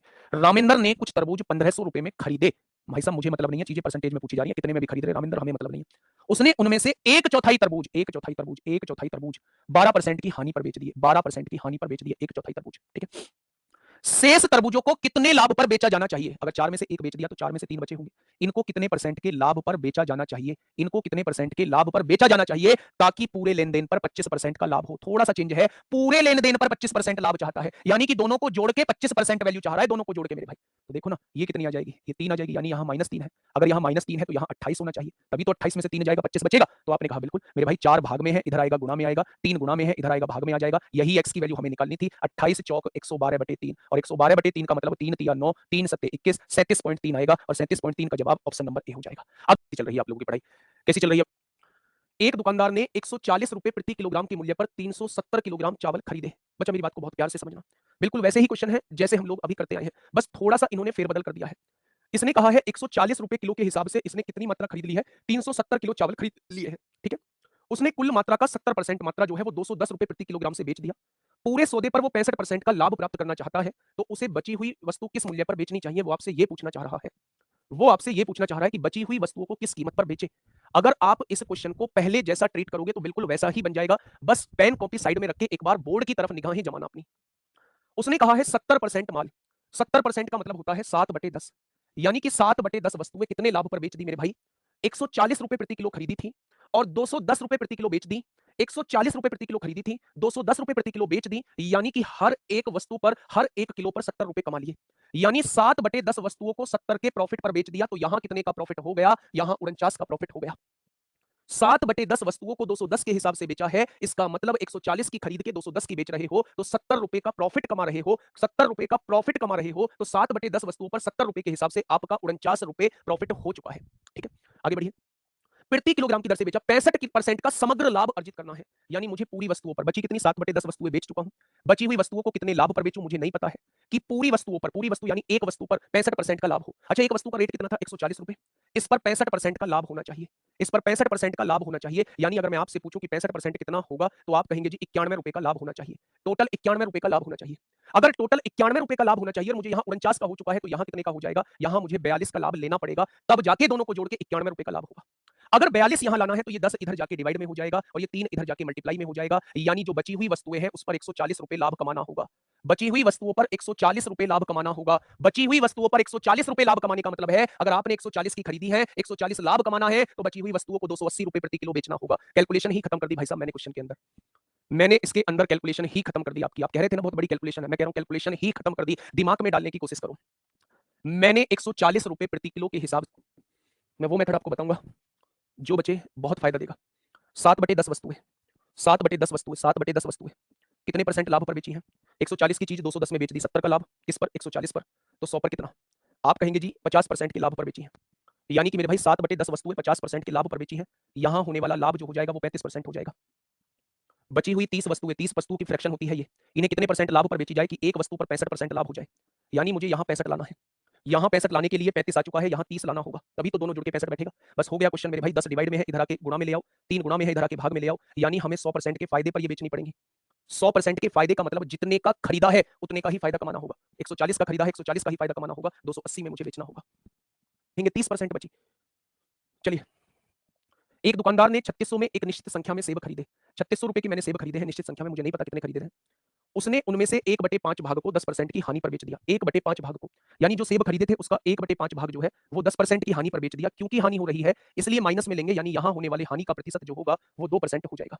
ठीक है, शेष का 1/4। अब 5 में से 1 बेचा जा चुका है तो 5 में से 4 बचे होंगे, ये शेष है। इसका 1/4, इसका 1/4, इसका 1/4 निकालेंगे, यानी यहां भी 1/5 बेचे जा रहे हैं। सेबों को 5% की हानि पर बेच दिया, इनको 5% की हानि पर बेच दिया है, यानी यहां होने वाला घाटा जो होगा वो 1% का घाटा हो जाएगा।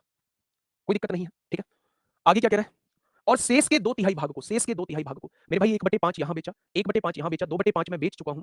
5 में से अगर 2 भाग बेच चुका हूं तो शेष कितना बचा होगा, 3/5 बचा होगा। और उसने कहा है शेष के 2/3 भाग को, इसका जब मैं 2/3 निकालूंगा तो वो इतना आएगा, यानी 2/5 भाग हम यहां बेच रहे हैं, उसे 15% के लाभ पर बेचा जाता है। 15% के लाभ पर बेचा जाता है, यानी यहां होने वाला प्रॉफिट कितना हो जाएगा, 6% हो जाएगा। अब उसने क्या कहा है, अब उसने क्या कहा है मेरे प्यारे दोस्त, आगे सुनना। उसने कहा कि कुल मिलाकर 27% लाभ कमाना है, तो उसे शेष सेबों को किस कीमत पर बेचना चाहिए। टोटल कितना लाभ कमाना है, टोटल 27%, यानी यहां 27% प्रॉफिट आना चाहिए, टोटल 27% प्रॉफिट कमाना है। मेरे प्यारे दोस्त अगर यहां देखेंगे 1/5 सेब यहां बेचे जा चुके हैं। ठीक है, 1/5 सेब यहां बेचे जा चुके हैं, 2/5 हो गए हैं। 2/5 सेब यहां 4/5 हो गए हैं। अगर टोटल 4/5 मात्रा बेची जा चुकी है तो क्या 1/5 मात्रा बची होगी, क्या 1/5 मात्रा बची होगी, बिल्कुल बची होगी। इसे कितने परसेंट के लाभ पर बेचा जाए कि टोटल पर 27% का प्रॉफिट हो जाए। तो मेरे प्यारे दोस्त यहां देखिए 6 में से 1 गया 5, 5 में से 2 गया 3, यहां तक 3 हो रहा है। अब मुझे लाना 27 है, तो क्या यहां 24% लिखना पड़ेगा। 24 और 6 30, 30 में से 3 जाएगा तभी तो यहां 27 आएगा। ठीक है, मेरे भाई 5 यहां डिवाइड में है, इधर आके मल्टीप्लाई में हो जाएगा, यानी कि बचे हुए माल को 120% के फायदे पर बेचना पड़ेगा। ये जो बचा हुआ माल था इसे 120% के फायदे पर बेचना पड़ेगा। मेरे भाई बचा हुआ माल कितना था, 1/5। मैंने 3600 का टोटल माल खरीदा है, इसका बचा हुआ माल जो है वो 1/5 है। क्या वो इतने का खरीदा गया होगा, उसे 120% के फायदे पर बेचना है तो क्या उसे 220% पर बेचना होगा। बस यही आपसे वो पूछना चाह रहा है। 2 जीरो से 2 जीरो, 5 चौक 20, 5 चौक 20 हो जाएगा। 36 चौक 44 को 4, 144 को 4 हासिल 14, 36 चौक 144 को 14, 158 हो जाएगा। 1584 का बचा हुआ माल मुझे बेचना होगा। देखिए, एक बेईमान विक्रेता जो है, एक बेईमान विक्रेता लागत मूल्य पर अपनी वस्तु बेचने का दावा करता है। प्लीज एक एक बात को थोड़ा सा समझिएगा। एक बेईमान विक्रेता लागत मूल्य पर अपनी वस्तुएं बेचने का दावा करता है। विक्रेता क्या कहता है, लागत मूल्य पर अपनी वस्तुएं बेचने का दावा करता है कि भाई साहब मैंने 1 रुपए का सामान खरीदा था, 1 रुपए का ही आपको बेच दूंगा, ऐसा ग्राहक से बोला होगा। परंतु 1 किलो वजन का उपयोग करने के बजाय वह एक 2 स्पून 900 ग्राम वजन का उपयोग करता है। वो ये कहता है, ग्राहक को तो ये पता है मुझे 1000 ग्राम वजन मिलेगा, लेकिन वो 900 ग्राम का इस्तेमाल करता है, यानी उसके पास से 900 ग्राम वजन जाता है। तो क्वेश्चन ने कहा है उसके लाभ या हानि का प्रतिशत बताइए कितना होगा। तो मेरे प्यारे दोस्त अगर मैं यहां से देखूं कि 9 एकम 9 हो जाएगा, 10 एकम 10 हो जाएगा। अगर कोई व्यक्ति 9 का सामान 10 में बेच रहा है तो 1 का फायदा कमा रहा है। फायदा हमेशा सीपी पर होता है, तो 100 पर कितना हो जाएगा, तो आप कहने वाले हैं मेरे प्यारे दोस्त 11 सही 1/9% का फायदा, यानी कि ऑप्शन नंबर 20 क्वेश्चन का जवाब। ग्राहकों से कहता है, आराम से क्वेश्चन पढ़ना बच्चे। एक बेईमान व्यापारी ग्राहकों से ये कहता है कि वह अपना माल लागत मूल्य पर बेचता है। वो ग्राहकों से ये कहता है कि भैया मैं 1 रुपए का माल खरीद के लाया था, आपको भी 1 का ही बेचूंगा, यानी लागत मूल्य पर ही अपना माल बेचूंगा। लेकिन वह 12.5% लाभ कमाता है गलत वजन का उपयोग करके, यानी यहां वो गलत वजन तोलता होगा मेरे भाई, और इसकी वजह से 12.5% लाभ कमाता है। 12.5% लाभ का मतलब होता है 12.5% लाभ का मतलब होता है 1/8 होता है, यानी कि मेरे भाई 8 का सामान वो 1 के फायदे से 9 का ही तो बेचता है। तो हमें यहां मेरे प्यारे दोस्त किसकी वैल्यू निकालनी है, हमें यहां मात्रा की वैल्यू निकालनी है। तो मेरे प्यारे दोस्त इसकी गुणा इसमें करो 8 आएगा, और इसकी गुणा इसमें करो 9 आ जाएगा। वो आपसे ये कह रहा है 1 किलो वजन के लिए कितने ग्राम का प्रयोग करता है, यानी कि ग्राहक को तो ये पता है कि वो 1 किलो वजन दे रहा है, 1000 ग्राम वजन दे रहा है, लेकिन वो प्रयोग कितना करता है, यानी वो 8 की वैल्यू पूछना चाह रहा है। अगर 9 की वैल्यू 1000 है तो 1 की वैल्यू कितनी हो जाएगी, इतनी, तो वो आपसे 8 की वैल्यू पूछना चाह रहा है, यानी क्वेश्चन का जवाब 8000/9 हो जाएगा। 9 8 72, 9 8 72, 9 8 72, 9 8 72 हो जाएगा। यानी देना तो चाहिए था उसे 1000 ग्राम, लेकिन मेरे भाई दे कितना रहा है, 888.8 ग्राम। दे कितना रहा है, तो आप कहेंगे 888.8 ग्राम दे रहा है। क्या ये मेरी बात समझ में आ गई, तो आपने कहा जी बिल्कुल आ गई, तभी तो वो 12.5% का फायदा कमा रहा है। चाल को क्रय मूल्य पर 25% की हानि पर बेचता है, 25% की हानि पर बेचने की बात करता है। क्या 25% हानि का मतलब होता है 1/4, यानी कि रवि क्या करता है, रवि ये कहता है कि 4 रुपए का सामान है, 1 रुपए के घाटे से मैं आपको 3 रुपए का बेच दूंगा, ग्राहकों से कहता है, बहुत बढ़िया। लेकिन 45% कम भार का उपयोग करता है। 45% कम भार का मतलब क्या है, 45% कम भार का मतलब है, यानी ग्राहकों को तो पता है कि ये हमें 100 ग्राम देगा, लेकिन खुद 45 ग्राम कम वजन का उपयोग करता है, यानी 100 की जगह केवल 55 ग्राम देता है। सुनिए दोबारा से, वो कहता है मैं अपना सामान 25% की हानि पर बेचूंगा, यानी 4 का सामान 1 के घाटे से मैं कितने का बेचूंगा, तो आप कहेंगे 3 का बेचूंगा। लेकिन वो 45% कम वजन तोलता है, यानी ग्राहक को पता है ये मुझे 100 ग्राम देगा, और उसकी जगह 45 ग्राम कम, यानी केवल 55 ग्राम देता है। अब आप कहोगे जी हाँ 1000 क्यों नहीं लिखा, 1000 लिख लो मेरे भाई, परसेंट में दिया हुआ इसलिए मैंने लिख दिया। यहाँ 1000 लिखोगे तो यहाँ 450 कम, यहाँ 550 आ जाएगा, मतलब तो वही है। ग्राहक को देना चाहिए था 100 ग्राम, लेकिन 45% कम वजन तोलता है, यानी 45 ग्राम कम वजन तोलता है, देता कितना है 55 ग्राम। अब निकाल दीजिए यहां से प्रॉफिट। जो कट रहा है काट दीजिए, 5 से काटिए 20 बार, 5 से काटिए 11 बार, 4 से काटिए 5 बार, यानी 11 रुपए का सामान जो है वो कितने का बेच रहा होगा? 15 का बेच रहा होगा। तो मेरे भाई फायदा कितने का हो गया? 4 का फायदा कमा रहा होगा। किस पर? 11 पर। तो 100 पर कितना हो जाएगा? 400/11 का मतलब क्या होता है? 11 तिया 33 होता है, 11 चिंग 66 होता है। इतने परसेंट का फायदा कमा रहा होगा। 36 सही 4/11% का लाभ कमा रहा होगा। 1 किलोग्राम के स्थान पर के ग्राम के गलत वजन का उपयोग किया। मुझे नहीं पता है। देना तो चाहिए था 1000 ग्राम और उसकी जगह के ग्राम के वजन का उपयोग किया है। देना तो चाहिए था 1000 ग्राम, 1 किलो का मतलब है 1000 ग्राम, लेकिन उसके स्थान पर के ग्राम के गलत वजन का उपयोग किया है, यानी के ग्राम के गलत वजन का उपयोग किया है। ये दिया उसकी जगह के ग्राम है, ठीक है। और 40 किलोग्राम चीनी को 48 किलोग्राम चीनी के क्रय मूल्य पर बेचा है। यानी कि जो 40 किलोग्राम चीनी को 48 किलोग्राम चीनी के क्रय मूल्य पर बेचा है, यानी मेरे भाई 40 का माल जो है 48 के भाव बेचा है। 40 का माल जो है वो 48 के भाव बेचा है, यही तो कहा है। उसने कहा है यदि उसका समग्र लाभ, समग्र मतलब टोटल लाभ, इन दोनों को मिला के टोटल लाभ 50% है, 50% जो है वो 1/2 होता है, यानी 2 का सामान वो 3 में बेचता है। अब मेरे भाई जब आपको पता है कि आपको बीच वाली वैल्यू के की वैल्यू निकालनी है, तो आप क्रॉस मल्टीप्लाई करेंगे। क्रॉस मल्टीप्लाई करेंगे, 48 दूनी यहाँ 96 आ जाएगा और 40 तिया यहाँ 120 आ जाएगा। अगर 120 की वैल्यू 1000 है तो वो आपसे 96 की वैल्यू पूछ रहा है। अगर 120 की वैल्यू 1000 है तो एक की वैल्यू कितनी हो जाएगी? 1000/120, तो 96 की वैल्यू कितनी हो जाएगी? जस्ट वो आपसे ये पूछना चाह रहा है, यानी कि 96 की वैल्यू 800 हो जाएगी। वो 800 ग्राम वजन का इस्तेमाल करता है, ठीक है। देखिए मेरे भाई, एक दुकानदार सामान खरीदते समय, बच्चे ये थोड़ा सा पेचीदा है, ये थोड़ा सा पेचीदा है, आप इसका थोड़ा सा रूल समझ लीजिए कि इसका रूल क्या होता है। मान लीजिए मैं दुकानदार हूं, जब मैं खरीदने जा रहा हूं, अगर खरीदते टाइम मेरे साथ कोई घोटाला कर रहा है तो मैं ज्यादा का सामान लेके आ रहा हूं, कम का सामान बेच रहा हूं। मतलब मेरे साथ अगर घोटाला हो रहा है तो मेरे द्वारा दिए गए पैसे सीपी में लिखे जाएंगे और दुकानदार ने जितना घोटाला किया है वो एसपी में लिखे जाएंगे। क्वेश्चन से समझ में आ जाएगा, ध्यान से समझना मैं क्या कहना चाह रहा हूं। एक क्वेश्चन को ध्यान से समझ लीजिए। यहां वो दुकानदार है, हाँ, यहां वो दुकानदार है जो दोनों तरफ जो है वो फायदा कमाने की सोच रहा है। एक दुकानदार सामान खरीदते समय 100 ग्राम की बेईमानी करता है। इस बात का मतलब आप क्या समझे? इस बात का मतलब आप क्या समझे? इस बात का मतलब यह है कि मेरे प्यारे दोस्त, दुकानदार 100 ग्राम की बेईमानी करता है, यानी कि जिससे वो सामान खरीद के ला रहा है उसे यह पता है कि मैं 1000 ग्राम वस्तु दे रहा हूं, लेकिन वास्तव में वो 1100 ग्राम वजन ले आता है, तभी तो खरीदते समय 100 ग्राम की बेईमानी कर रहा है। यानी कि अगर दुकानदार खरीदते समय 100 ग्राम की बेईमानी कर रहा है तो इसका मतलब है कि वो पैसे तो 1000 ग्राम के देके आया है, जहां से वो सामान लेके आ रहा है। अगर वो 100 ग्राम की बेईमानी कर रहा है उस दुकानदार उसके साथ, तो वहां से पैसे तो वो 1000 ग्राम के देके आया है, लेकिन उससे माल 1100 ग्राम ले आया है, जो कि 1100 रुपए का बिकेगा। ये बात समझ में आई? आपको यहाँ ये कंफ्यूजन होगा कि 1000 इधर क्यों नहीं लिखा, 1100 इधर क्यों नहीं लिखा। आप मेरी बात को समझिए। पहले तो बहुत रेयर केस में ये वैल्यू बड़ी होती है, हमेशा लगभग यही वैल्यू बड़ी होती है, फिर भी ये कोई रटने वाली चीज नहीं है। मैं एक दुकानदार हूं, मैं दोनों तरफ घोटाला करूंगा। मैं जब सामान खरीदने गया, मैंने उस टाइम 100 ग्राम की उसके साथ बेईमानी की, तो उसके साथ मैं बेईमानी कैसे कर सकता हूं? मैं बेईमानी कर रहा हूं भाई, मैं मतलब मैं 1000 ग्राम के उसे पैसे देके आ रहा हूं और मैं उससे 100 ग्राम फालतू लेके आ रहा हूं, तभी तो मैं बेईमान कहलाऊंगा। अगर मैं 100 ग्राम 1000 ग्राम के पैसे देके आ रहा हूं और 900 ग्राम लेके आ रहा हूं, तो उसने मेरे साथ बेईमानी कर दी, मैंने उसके साथ नहीं। उसने मेरे साथ बेईमानी कर दी, उसने 100 ग्राम मेरा वजन मार लिया। लेकिन अगर मैं बेईमानी कर रहा हूं तो मैं जो हूं कम पैसे देके आ रहा हूं और ज्यादा का सामान लेके आ रहा हूं मेरे भाई। दोबारा से समझो, मैं मिटा के समझाता हूं, ध्यान से सुनिए। एक दुकानदार यानी मैं खरीदते समय 100 ग्राम की बेईमानी करता हूं। मैं बेईमानी करने का मतलब है उसकी आंखों में धूल झोंकता हूं, उससे कहता हूं मैंने 1000 ग्राम सामान लिया है, लेकिन उसकी जगह मैं उससे 1100 ग्राम वजन ले आता हूं।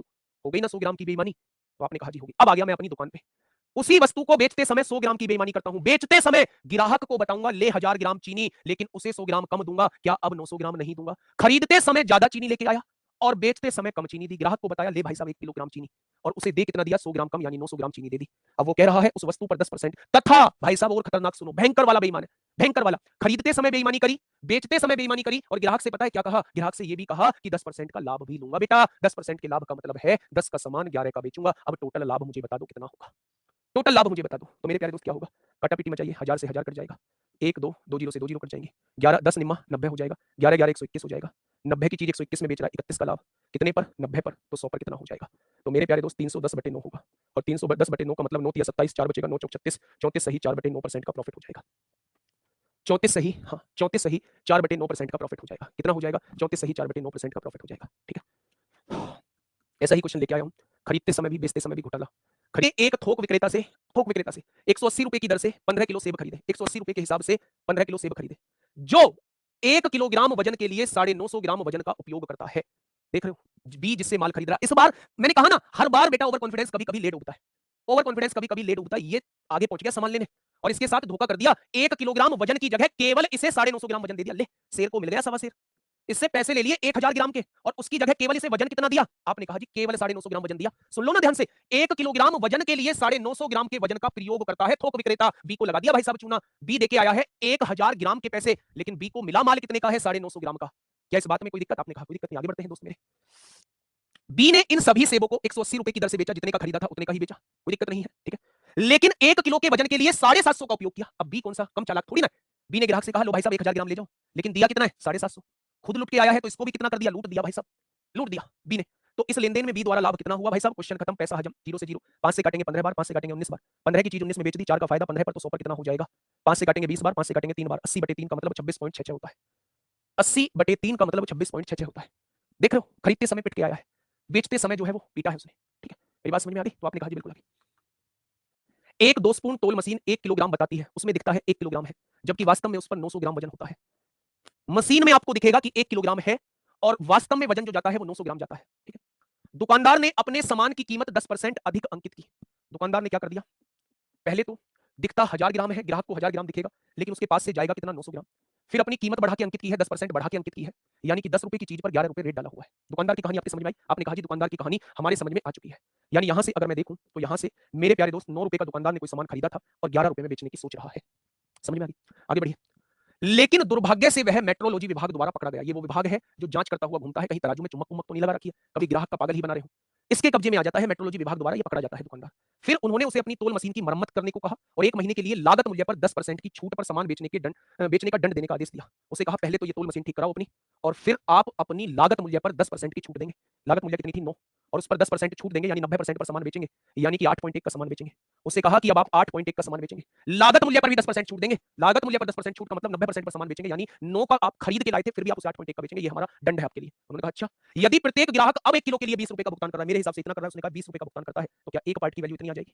तो उसने कहा छापे से पहले उन्होंने उसी मात्रा के लिए कितने का भुगतान किया, यानी वो छापे से पहले 11 रुपए का भुगतान करते थे, वो 11 की वैल्यू पूछना चाह रहा है। अगर एक की वैल्यू इतनी तो 11 की वैल्यू कितनी हो जाएगी, पॉइंट हटाया, 0 बढ़ा ली, बढ़ा ली। अब मेरे भाई ये जो है ये सारे ऑप्शन बहुत करीब है, तो मेरे प्यारे दोस्त अब आपको इसे सॉल्व ही करना पड़ेगा। 11 दूनी 22, 2281 हो जाएगा, 2281 हो जाएगा, जब इसे डिवाइड करेंगे तो आंसर 27.16 आ जाएगा। आंसर जो है वो 27.16 आ जाएगा। ठीक है, डिवाइड करके देख लेना, कुछ था थोड़ी ना क्वेश्चन में। पकड़े जाने के बाद क्रय मूल्य पर 10% की छूट, यानी 8.1, 9 का सामान 8.1 में बेचा जा रहा है। वो कह रहा है की जो स्टार्टिंग हुई थी वो हुई थी मेरे भाई 8 सितंबर को, डेमो था मेरे भाई। जब भी आपके सामने इस टाइप का क्वेश्चन दिया जाए कि एक वस्तु का क्रय मूल्य यानी कि कॉस्ट प्राइस जो है उसका लाभ प्रतिशत ये दोनों बराबर दिए हुए हों, यानी जितना वस्तु का क्रय मूल्य है उतना ही वस्तु पर लाभ होता है। मान लो उस वस्तु का क्रय मूल्य 50 रुपए है तो 50% का ही लाभ होता है। 60 रुपए अगर उस वस्तु का क्रय मूल्य है तो 60% का ही उस पर लाभ होता है। उसने कहा है क्रय मूल्य के बराबर लाभ प्रतिशत है। यदि कोई व्यक्ति वस्तु को 144 रुपए में बेचता है तो वस्तु का क्रय मूल्य ज्ञात करें। मैं आज आपको लिख के दे देता हूं कि ऐसे क्वेश्चंस को आपको हमेशा बाई ऑप्शन करना है।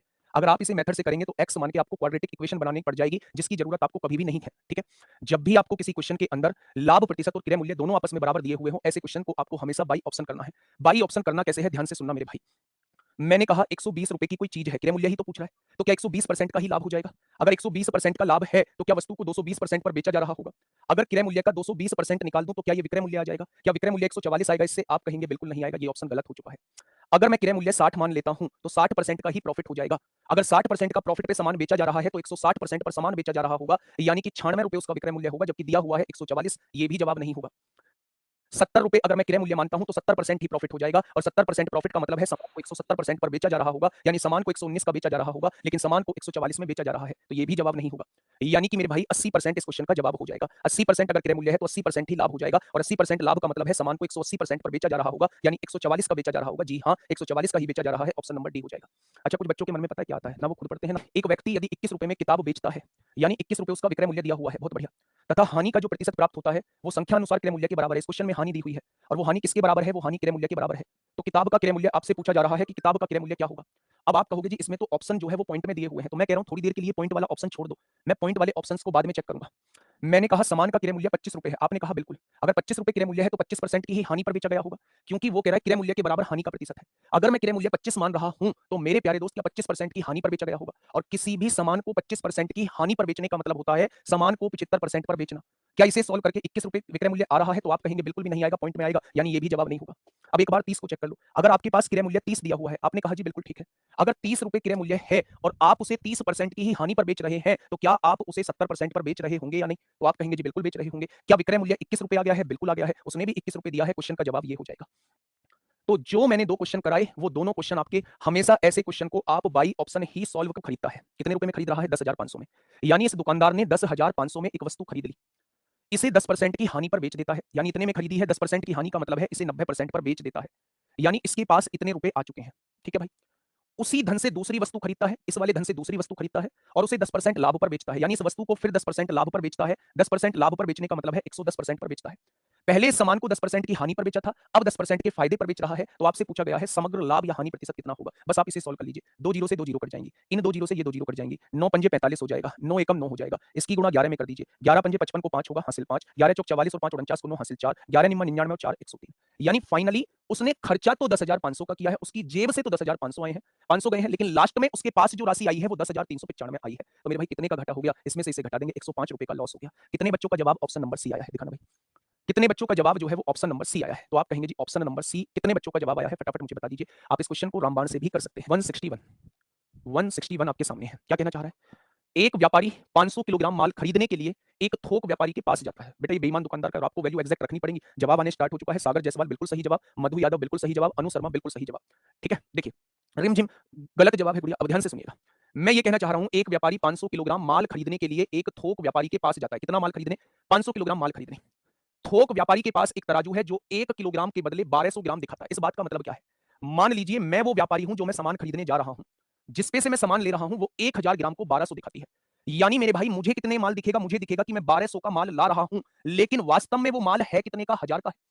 भाई थोक व्यापारी मेरे साथ धोखा कर रहा है, 1 किलोग्राम के बदले 1200 दिखाता है। तो जब मैं सामान खरीदने गया मुझे उसकी तराजू में 1200 का माल दिखाई दिया, लेकिन वास्तव में वो माल कितने का था? क्या 1000 का था? 1 किलो की जगह ही तो 1200 दिखाया है। तो आपने कहा जी बिल्कुल है।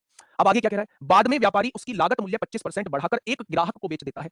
अब मैं दुकान पे ले आया, मैंने उसकी कीमत को 25% बढ़ा दिया। 25% बढ़ाने का मतलब है मैंने उसकी कीमत 4 से कितनी कर दी? 5 कर दी क्या? तो आपने कहा बिल्कुल कर दी। बिना यह एहसास किए कि थोक व्यापारी ने उसे धोखा दिया है, व्यापारी के शुद्ध लाभ या हानि का प्रतिशत का पता लगाओ। आपको इस क्वांटिटी की जरूरत नहीं है भाई साहब, कितनी खरीदी है कितनी बेची है। एक्चुअल में घोटाला जो हुआ होगा वो इन चीजों में घोटाला हुआ है। यानी मेरे प्यारे दोस्त, अगर मैं आपसे ये पूछता हूं कि माल कितने का आप खरीद के लाए थे, तो व्यापारी को माल पड़ा था वो 48 रुपए का, लेकिन व्यापारी ने वो माल बेचा कितने का है? व्यापारी ने वो माल बेचा है 50 रुपए का। मैं पूछूं कि व्यापारी को फायदा कितने का हुआ, तो आपने कहा व्यापारी को 2 रुपए का फायदा हुआ। अच्छा मुझे ये बताइए फायदा किस पर हुआ होगा? 48 पर हुआ होगा। तो 100 पर कितना फायदा हो जाएगा? तो मेरे प्यारे भाई 24 बार कट जाएगा, 24 चौका 96 होते हैं, 4 पॉइंट कुछ परसेंट का लाभ हो जाएगा। Option number B is the correct answer. दोस्त समझिए बातों को मैं क्या कहना चाह रहा हूं। हाँ, लॉन्ग टाइम तक कैसे याद रखें? केवल और केवल प्रैक्टिस। अगर आप पूरे हमेशा के लिए मैथ्स को अपने टिप्सों पे रखना चाहते हैं तो केवल प्रैक्टिस करिए। दुनिया में कोई जड़ी बूटी नहीं है जो मैथ्स को याद करा सके। तो मेरे भाई केवल प्रैक्टिस करिए, प्रैक्टिस से चीजें दिमाग में सेट हो जाएंगी। ठीक है देखिए भाई क्वेश्चन को समझिएगा। रोहन ने 10% के लाभ पर एक घड़ी बेची। रोहन ने किसी को 10% के लाभ पर एक घड़ी बेच दी है। अगर उसने घड़ी को 20% कम पर खरीदा होता, यह कंडीशन दी है, अगर रोहन ने उस घड़ी को 10% 20% कम पर खरीदा होता और पिछले विक्रय मूल्य की तुलना में 120 रुपए अधिक में बेचा होता, तो वह 40% का लाभ प्राप्त करता। तो घड़ी का मूल मूल्य क्या है? तो इस टाइप को इंपोर्टेंट लिख लीजिए। और ऐसे 2 से 3 क्वेश्चन मैं लेके आया हूं। एक क्वेश्चन आप समझ लीजिए, है ना? एक क्वेश्चन आप समझ लीजिए, उसके बाद 2 क्वेश्चन आप खुद से फटाक से कर देंगे। ध्यान से सुनना। आज लास्ट में बता के जाऊंगा मैथ्स को कैसे रिवीजन करना है, मैथ्स को कितना टाइम देना है, कैसे कैसे चीजों पे काम करना है। भाई भरोसा रखो, बहुत अच्छा कर जाओगे। बस मैं एक चीज को आप लोगों से कहना चाहूंगा कि नेगेटिव वाइब्स आपके अंदर नहीं आ जाए। अगर नेगेटिव वाइब्स आपके अंदर आ गई तो मेरी सारी मेहनत बेकार हो जाएगी। आप अपने ऊपर नेगेटिव चीजों को हावी मत होने देना, बाकी सब मेरे ऊपर छोड़ देना। ठीक है, आइए। कल मैंने लास्ट के 5 क्वेश्चंस जो हैं वो आपको बेईमान दुकानदार के कराए थे। आज जो है वो 5 क्वेश्चंस कराऊंगा फ्रैक्शन वाले। 1/4 माल इतने परसेंट लाभ पर बेच दिया, शेष का 2/3 माल इतने परसेंट लाभ पर बेच दिया, शेष माल इतने परसेंट लाभ पर बेच दिया। तो बताइए मेरे भाई कितना ओवरऑल लाभ हुआ? इस टाइप के जो क्वेश्चन हम पहले कर चुके हैं दोस्तों। ठीक है, देखिए ध्यान से सुना। रोहन ने 10% के लाभ पर एक घड़ी बेची। आपके दिमाग में एक बात आई कि अगर मैं किसी सामान को 100 रुपए का खरीदा हूंगा तो 10% के लाभ पर मैंने एक सामान बेचा है, तो उस सामान को मैं 110 में बेचा हूंगा, तभी 10% का लाभ होगा। ठीक है, अगर उसने घड़ी को 20% कम पर खरीदा होता, यानी पहले 100 में खरीद रहा था, अब कितने में खरीदेगा? अब 80 में खरीदेगा, और पिछले विक्रय मूल्य की तुलना में 120 रुपए अधिक पर बेच दिया होता, पिछले विक्रय मूल्य की तुलना में 120 रुपए अधिक पर बेच दिया होता, तो वह 40% का लाभ प्राप्त करता। अच्छा, कोई माल आपने 80 का खरीदा है और 40% आप लाभ प्राप्त करना चाहते हैं, तो क्या उस सामान को 140% पर बेचना चाहते हैं? यानी वो सामान जो है आप 112 का बेच दोगे। कितने का बेच दोगे? आप वो सामान 112 का बेच दोगे। मेरे प्यारे दोस्त, अगर मैं आपसे ये कहूं कि 110 रुपए का पहले बेच रहे थे, 112 रुपए का अब आप बेच रहे हैं, पहले विक्रय मूल्य से कितने ज्यादा बेच रहे हैं? आपने कहा 2 रुपए ज्यादा बेच रहे हैं, लेकिन क्वेश्चन ने कहा है 120 रुपए ज्यादा का बेच रहे हैं। तो 2 की वैल्यू 120 है तो 1 की वैल्यू कितनी हो जाएगी? 1 की वैल्यू 60 हो जाएगी। अगर 1 की वैल्यू 60 है तो उसने क्रय मूल्य पूछा है, तो 100 की वैल्यू क्या हो जाएगी? तो मेरे प्यारे दोस्त आप कहेंगे वस्तु का क्रय मूल्य 6000 हो जाएगा। क्या हो जाएगा मेरे प्यारे भाई? को 10% के लाभ पर, दूसरी वस्तु को 5% के लाभ पर, तीसरी वस्तु को 15% के लाभ पर, चौथी वस्तु को 20% की हानि पर, पांचवी वस्तु को 10% के लाभ पर बेच दिया, तो कुल पर कितने प्रतिशत का लाभ या हानि हुई? मैंने आपको बताया था कि जब आपके पास कुछ वस्तुओं के क्रय मूल्य बराबर होते हैं तो आप उन वस्तुओं पर होने वाले लाभ को जोड़ते चले जाओ, जितनी वैल्यू दे रखी है उससे डिवाइड कर दो, आपके सामने क्वेश्चन का जवाब आ जाएगा। पहले पर कितने परसेंट लाभ? 10% लाभ प्लस, दूसरे पर कितने परसेंट का लाभ? 5% का लाभ, तीसरी वस्तु पर 15% का लाभ, चौथी वस्तु पर 20% की हानि, पांचवी वस्तु पर 10% का लाभ। टोटल कितनी है? 5 वस्तुएं हैं, 5 से डिवाइड कर दो, ये ओवरऑल प्रॉफिट या लॉस आएगा। अगर ये पॉजिटिव आता है तो प्रॉफिट होगा, और अगर ये नेगेटिव आता है तो लॉस होगा मेरे भाई। आपने कहा 10 और 10 20 से -20 कट गया, 15 और 5 20, 20 को 5 से डिवाइड किया तो 4% का प्रॉफिट हो जाएगा। अगर पूरे सौदे पर देखूं तो 4% का प्रॉफिट हो जाएगा। कितना प्रॉफिट? कितना प्रॉफिट? 4% का। और बताता हूं, जब सबके ही क्रय मूल्य समान दिए हुए हैं तो क्या सबके क्रय मूल्य समान मान सकते हैं? 100 रुपए मान सकते हैं क्या? आपने कहा जी सबके क्रय मूल्य 100 रुपए मान लिए। पहले को 10% के लाभ पर बेच दिया, पहले पर लाभ 10 रुपए कमाया होगा, दूसरे को 5% के लाभ पर दूसरे पर 5 रुपए लाभ कमाया होगा, तीसरी पर 15 रुपए लाभ कमाया होगा, चौथी पर 20 रुपए गवा दिए होंगे और पांचवी पर 10 रुपए लाभ कमाया होगा। हो गया मेरे भाई। अगर मैं आपसे कहूं 10 और 5 15 15 30 और 10 40 में से 20 जाएंगे, क्या ओवरऑल 20 रुपए का लाभ हुआ होगा? कितने पर? टोटल 500 पर, तो 100 पर कितना हो जाएगा? एक्चुअल में इस क्वेश्चन को करने का तरीका ये था, लेकिन हम लोग पहले पढ़ के आ चुके हैं कि जब भी मुझे कॉस्ट प्राइस समान देगा उस केस में मैं सारे प्रॉफिट जो लॉस को जोड़ के जितनी संख्याएं दी हैं उससे डिवाइड कर दूंगा, ओवरऑल आ जाएगा। ठीक है भाई, तो ऐसे आपको नहीं करना है मेरे प्यारे दोस्त, आपको ऐसे क्वेश्चन को सॉल्व कर देना है। किसी वस्तु के लागत मूल्य में 7.5% की कमी होने पर, यानी कि जब क्रय मूल्य 7.5% कम हो जाता है, एक दुकानदार 7400 रुपए की राशि से पहले की खरीदी जाने वाली वस्तु की तुलना में 15 किलोग्राम अधिक वस्तु खरीद सकता है। क्योंकि रेट जो है वो 7.5% कम हुआ है, इसलिए एक दुकानदार 7400 रुपए में पहले जितनी वस्तु खरीदता था उससे 15 किलो अब ज्यादा खरीद सकता है। ये क्वेश्चन ने कहा है। मैंने आपसे कहा था रेशो मेथड भी होता है, मैंने आपसे कहा था कि आप रेशो मेथड की जगह ये छोटू सा फॉर्मूला याद रखना, ये छोटू सा फॉर्मूला भाई सब तहलका मचा देगा, मैंने ये बात बोली थी आपसे। ठीक है, 15 किलो अधिक वस्तु खरीद सकता है। वस्तु की कटौती से पूर्व यानी कि रेट घटने से पहले क्रय मूल्य पर 32.5% का लाभ प्राप्त करने के लिए वस्तु को किस कीमत पर बेचना चाहिए? मेरे प्यारे दोस्त, कीमत घटने से पहले, कीमत घटने से पहले, ये लिखा हुआ है कीमत घटने से पहले, यानी पुराने मूल्य का जिक्र हो रहा है। 32.5% के लाभ पर अगर उसे मैं बेचना चाहता हूं तो वस्तु को किस कीमत पर बेचूंगा? क्या मुझे पहले कीमत घटने से पहले की कीमत पता होना चाहिए, यानी मुझे शुरुआती मूल्य पता होना चाहिए, यानी मुझे पुराना मूल्य पता होना चाहिए, और पुराना मूल्य का तरीका मैंने निकालना बताया था। पुराना मूल्य निकालने का मैंने तरीका मेरे प्यारे दोस्त आप लोगों को बताया था। कैसे बताया था? थोड़ा सा याद करिए उस पल को। मैंने कहा था लेन देन कितने रुपए का हुआ है, आपने कहा 7400 का। कितने परसेंट की कमी या वृद्धि हुई है? 7.5% की कमी। अगर पुराना मूल्य निकाल रहे हैं, कमी होती है तो 100 में से घटा दो, 100 में से 7.5 जाएगा 92.5। कितनी किलो कमी आ ज्यादा? 15 किलो। क्या ये पुराना मूल्य निकल के आ जाएगा? पुराना मूल्य निकल के आ जाएगा? आपने कहा जी बिल्कुल आ जाएगा। काटा पीटी मचाइए, पॉइंट से पॉइंट हटाइए। 15 पंजे 75 होता है, 5 एकम 5 होगा, 5 अट्ठे 40 होगा, 5 पंजे 25। 37 से काटेंगे 200 बार कटेगा, 37 से काटेंगे 5 बार कटेगा, 5 से काटोगे 40 बार। क्या पुराना मूल्य कटौती से पहले वाला मूल्य 40 आ चुका है? कटौती से पहले वाला मूल्य 40 आ चुका है। उसने कहा है कटौती से पहले वाले क्रय मूल्य यानी 40 पर 32.5% का लाभ प्राप्त करना है। कितने का? 32.5% का। अगर 32.5% का लाभ प्राप्त करना है तो क्या मैं सामान को 132.5% पर बेचूंगा या नहीं बेचूंगा? वो विक्रय मूल्य आपसे पूछना चाह रहा है। वस्तु को किस मूल्य पर बेचना होगा, विक्रय मूल्य आपसे पूछना चाह रहा है। 32.5% वाला विक्रय मूल्य आपसे पूछना चाह रहा है, तो क्या वो सामान को 132.5% पर बेचना चाह रहा है? यानी आपको 40 का 132.5% निकालना होगा। ठीक है, पॉइंट हटाइए, जीरो बढ़ाइए, एक जीरो से एक जीरो उड़ाइए, 4 से काटेंगे 25 बार कटेगा, 25 पंजे 125 होता है, कितना बचेगा? 25 या 75 होता है। आंसर जो है वो 53 आ जाएगा।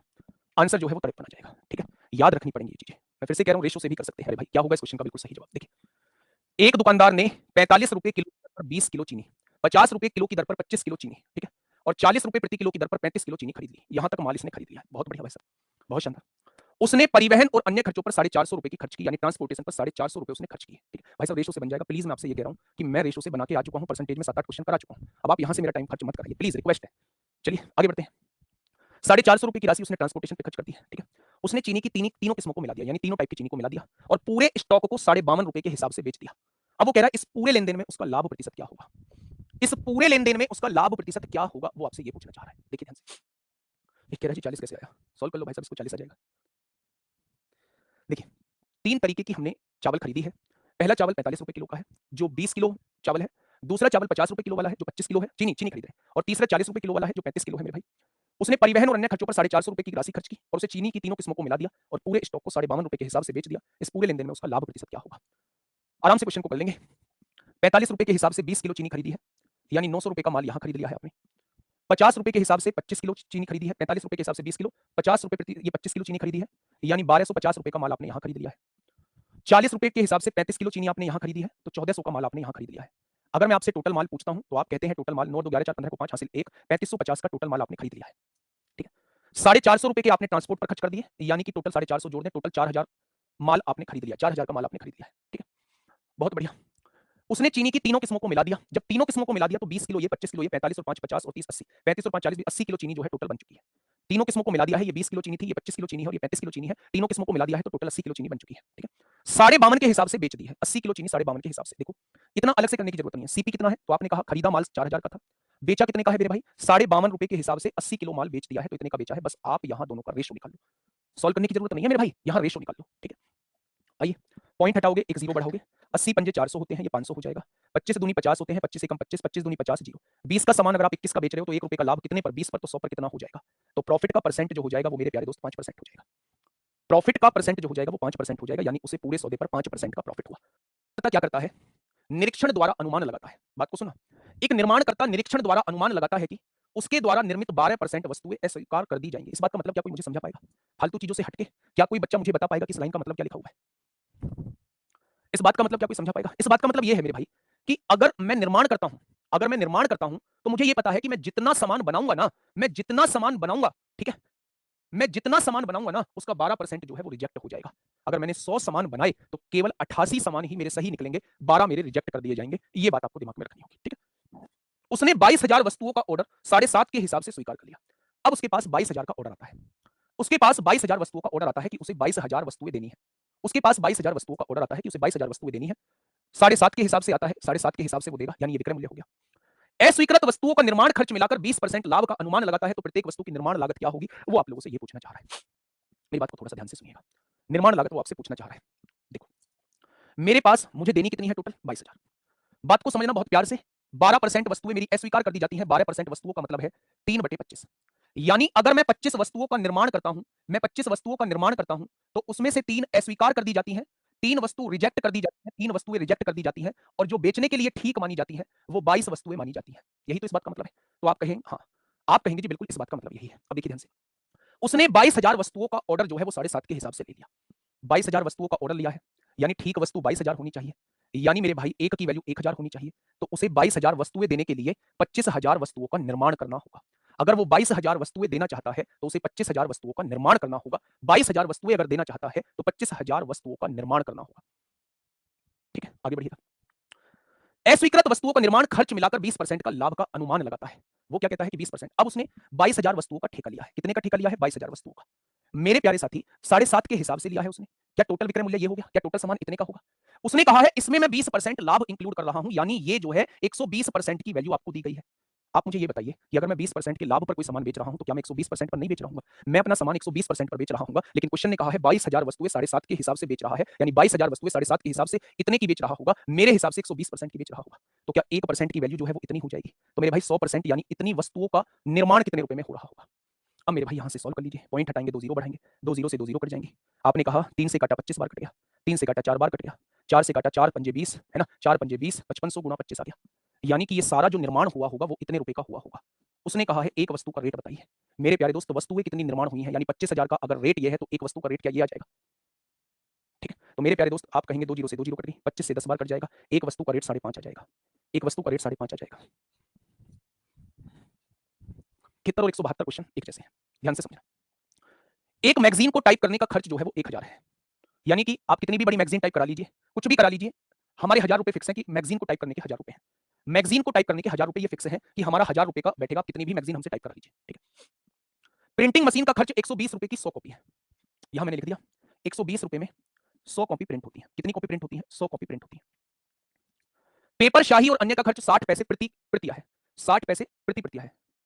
60 पैसे प्रति प्रतिया है, यानी एक कॉपी जो है वो 60 पैसे की शाही पाई लगती है। उसमें जो पेपर शाही और अन्य का खर्च आता है वो 60 पैसे एक कॉपी का आता है। प्रत्येक मैगजीन को 2.7 रुपए में बेचा जाता है। प्रत्येक मैगजीन 2.7 रुपए में बेची जाती है। बच्चा ध्यान से सुनना बहुत प्यार से, प्लीज कमेंट मत करना, यहां ध्यान देना, है ना। जो कमेंट करना है मुझे नहीं है परवाह, करते रहो जो करना है। 900 प्रतियों को प्रिंट किया गया। मेरी तरफ से 900 कॉपी छापी गई।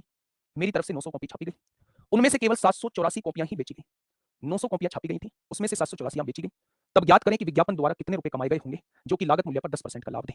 अगर मैं 10% का फायदा कमाना चाहता हूं तो मुझे विज्ञापन से कितने रुपए लेने होंगे, मुझे एड से कितने रुपए लेने होंगे, मैं आपसे ये पूछना चाह रहा हूं। 1,000 रुपए आपके फिक्स है कि आपको 1,000 रुपए देने ही है। आप कितनी भी कॉपी क्यों ना प्रिंट करा लें, और सबका हिसाब किताब ये है। अगर आप 100 कॉपी प्रिंट कराओगे तो 120 रुपए की बैठेंगे। अगर एक कॉपी में शाही वगैरह का जो खर्चा आता है वो 60 पैसे का आता है। आप टोटल 900 कॉपी प्रिंट करा देते हो। आप अभी सबसे पहले मैं अभी आपका खर्चा पूछना चाह रहा हूं कि आपका खर्चा कितना हुआ है। ध्यान से सुनना मेरे भाई, मैंने 900 कॉपी प्रिंट कराई है। कितनी कॉपी प्रिंट कराई है, 900 कॉपी प्रिंट कराई है।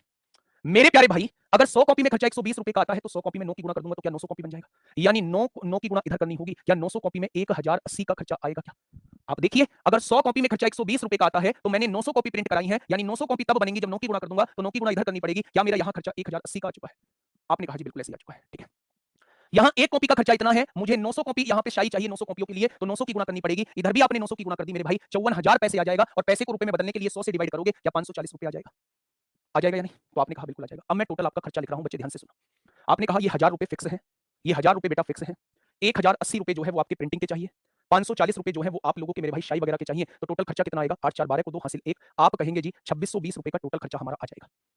ये 900 कॉपी रेडी करने के लिए 2620 रुपए का टोटल खर्चा आ जाएगा। उसने कहा है लागत मूल्य पर 10% का लाभ भी मुझे चाहिए, तो क्या 2620 रुपए की कीमत वाली चीज को 110% पर बेचना पड़ेगा, तभी तो 10% लाभ आएगा।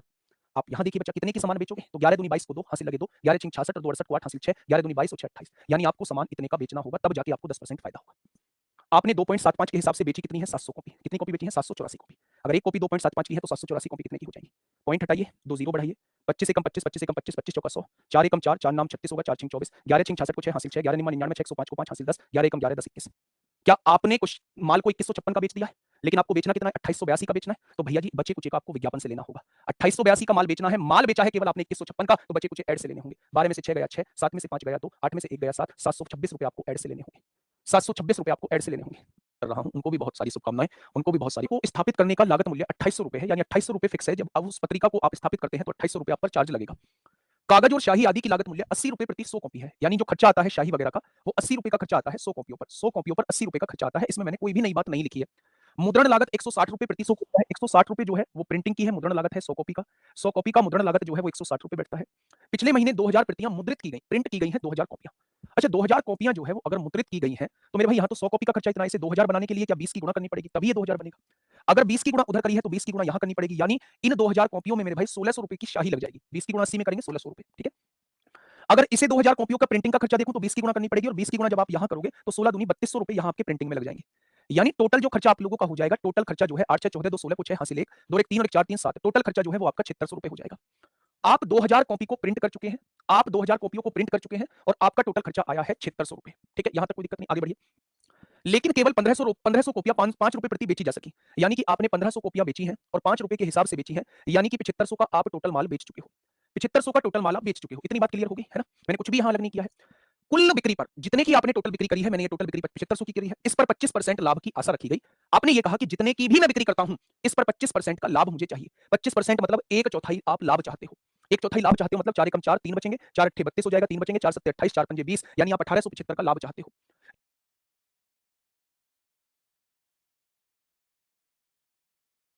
यानी मेरे प्यारे दोस्त 7600 रुपए की आपकी लागत थी, 1875 का आप लाभ चाहते हो, यानी सामान को आपको कितने में बेचना होगा, सामान को आपको 9475 का बेचना होगा।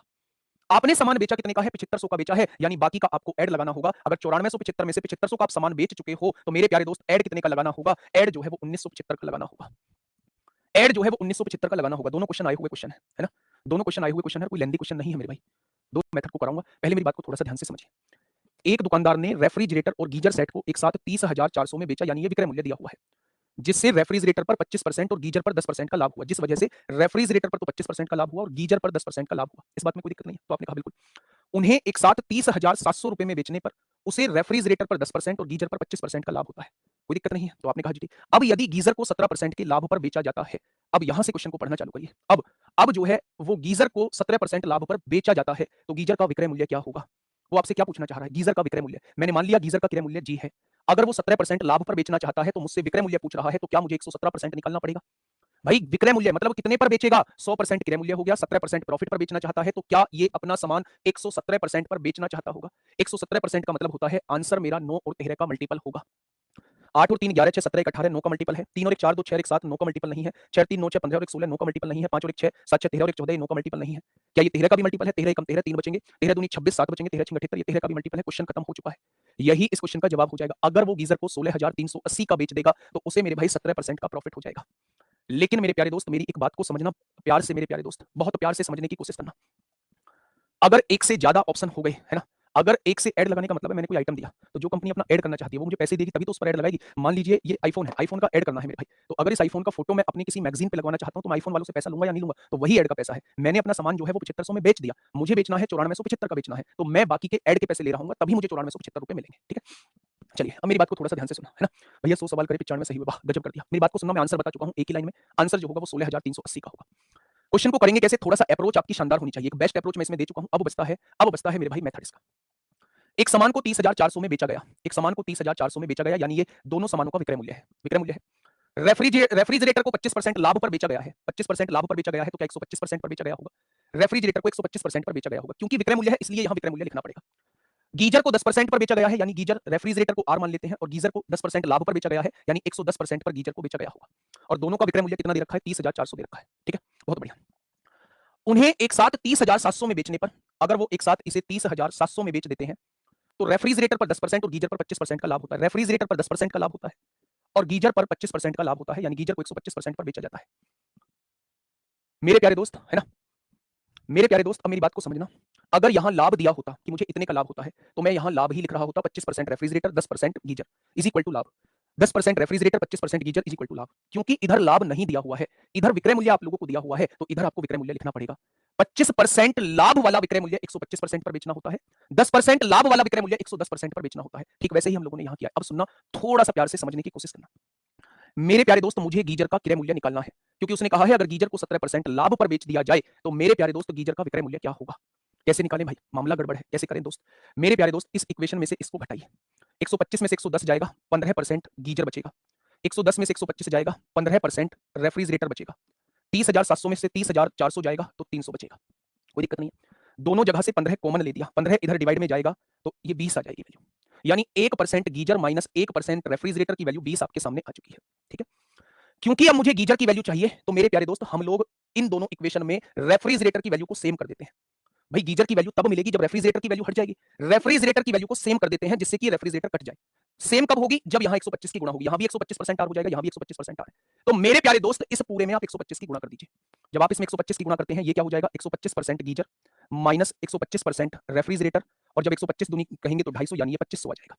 आपने इसमें 125 की गुणा कर दी। अब मेरे प्यारे साथी आप इन दोनों इक्वेशन को देखिए, पहली इक्वेशन को एक दूसरी इक्वेशन को। अगर मैं इन दोनों इक्वेशन को जोड़ दूं तो 125 रेफ्रिजरेटर यहां प्लस का है, 125 रेफ्रिजरेटर यहां माइनस का हो जाएगा, कट जाएंगे। 110% गीजर है, 125% गीजर है, दोनों जोड़ेंगे तो 235% गीजर आ जाएगा। आ गया। 2500 में 30,400 जोड़ेंगे तो मेरे प्यारे दोस्त 5 और 4 9 होंगे, 32,900 हो जाएगा। हो जाएगा क्या बच्चे। अगर मैं आपसे ये कहूं 235% इधर डिवाइड मल्टीप्लाई में है, इधर आके डिवाइड में हो जाएगा। परसेंट हटाओगे, ऊपर 100 लगा दोगे। क्या ये गीजर का क्रय मूल्य आपके सामने आ चुका है? क्या ये गीजर का क्रय मूल्य आपके सामने आ चुका है? बिल्कुल आ चुका है। उसने कहा है गीजर का विक्रय मूल्य बताइए जब उसे 17% लाभ पर बेचा जाता है, यानी वो आपसे 117% की वैल्यू पूछना चाह रहा है। क्वेश्चन खत्म हो चुका है। ठीक है बेटा ठाकुर पुष्कर सिंह, मुझे कुछ नहीं बोलना है ना, मैं ज्ञान नहीं दूंगा, मैं थक गया हूं ज्ञान दे देके, मैं ज्ञान दे देके थक गया हूं। जो बच्चे मैथ्स में कमजोर हैं, जो बच्चे मैथ्स को सीखना नहीं चाहते हैं, जो बच्चे मैथ्स से बचना चाहते हैं, जो बच्चे अपने आप का बचाव करना चाहते हैं, वो लास्ट की 4-5 क्लासेस में मत जुड़ा करो, है ना।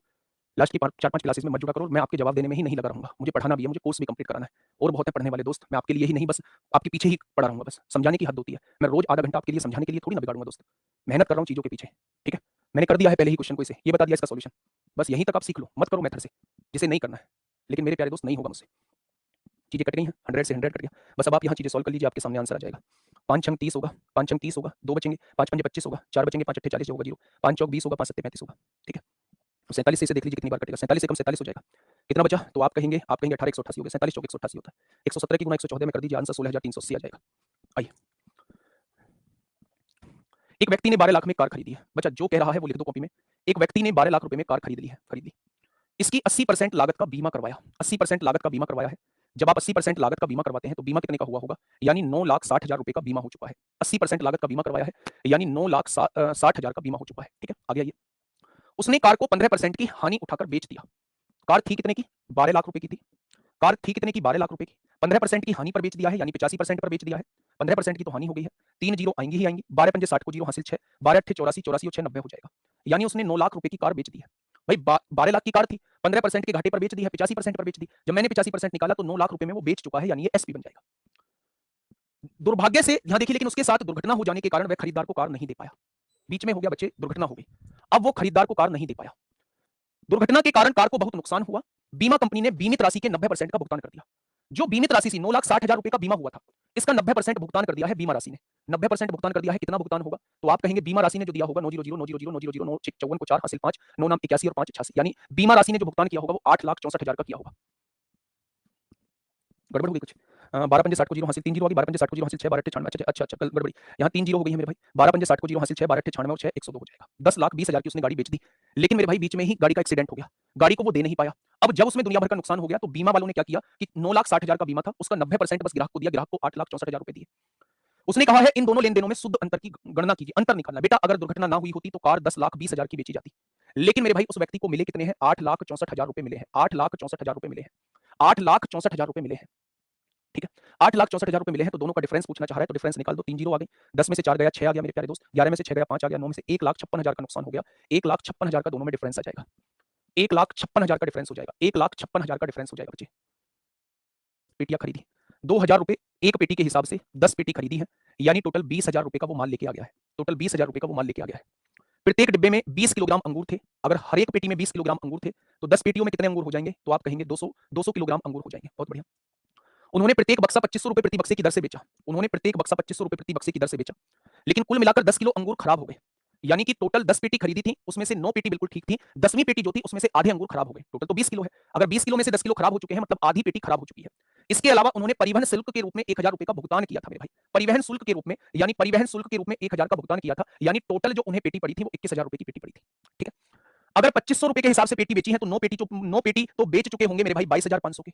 और 10वीं पेटी जो रही होगी वो 2500 रुपए की नहीं बिकी होगी, क्योंकि उसमें आधे से आधे अंगूर खराब हो चुके हैं, केवल वो 1250 की बिकी होगी। पूरी पेटी 2500 की है तो आधी पेटी 1250 की बिकी होगी। यानी मैं अगर आपसे कहूं तो टोटल माल कितने का बिका होगा? 23750 का। अब मेरे प्यारे दोस्त, टोटल माल खरीदा कितने का है? 21000 का। टोटल माल खरीदा कितने का है? 21000 का। तो उसे लाभ कितना हुआ होगा? 2750 रुपए का लाभ हुआ होगा। बिल्कुल सिंपल सा क्वेश्चन था, बिल्कुल सिंपल सा क्वेश्चन था मेरे प्यारे दोस्त। वो 27 की ए एक वस्तु को 10% लाभ पर बी को बेचता है। यहां ए है, यहां मेरे प्यारे दोस्त बी है। ए ने 100 रुपए का सामान जो है, ए ने 100 रुपए का सामान 10% के लाभ पर बी को बेच दिया होगा, यानी बी ने इसे 110 में खरीद लिया होगा। क्या मेरे प्यारे दोस्त बी ने अगर 110 का खरीदा होगा तो वो पैसे ए को दिए होंगे? क्या ए के पास अब 110 रुपए मौजूद है? आपने कहा जी बिल्कुल मौजूद है। बी ने माल ए से खरीदा है, इसलिए ए के पास 110 रुपए मौजूद है। आगे बढ़िए। बी पुनः ए को 10% हानि पर वस्तु बेच देता है। बी क्या करता है? 110 का सामान था, इसे 10% की हानि पर बेच देता है, यानी 90% पर बेच देता है। बी क्या करता है? इस सामान को वापस से 99 रुपए का ए को बेच देता है। ए के पास थे कितने रुपए? 110 रुपए मौजूद थे, वो इसमें से 99 रुपए बी को देता है। ए के पास कितने रुपए बच चुके हैं? 11 रुपए बच चुके हैं, तो ए को 11% का प्रॉफिट हो जाएगा।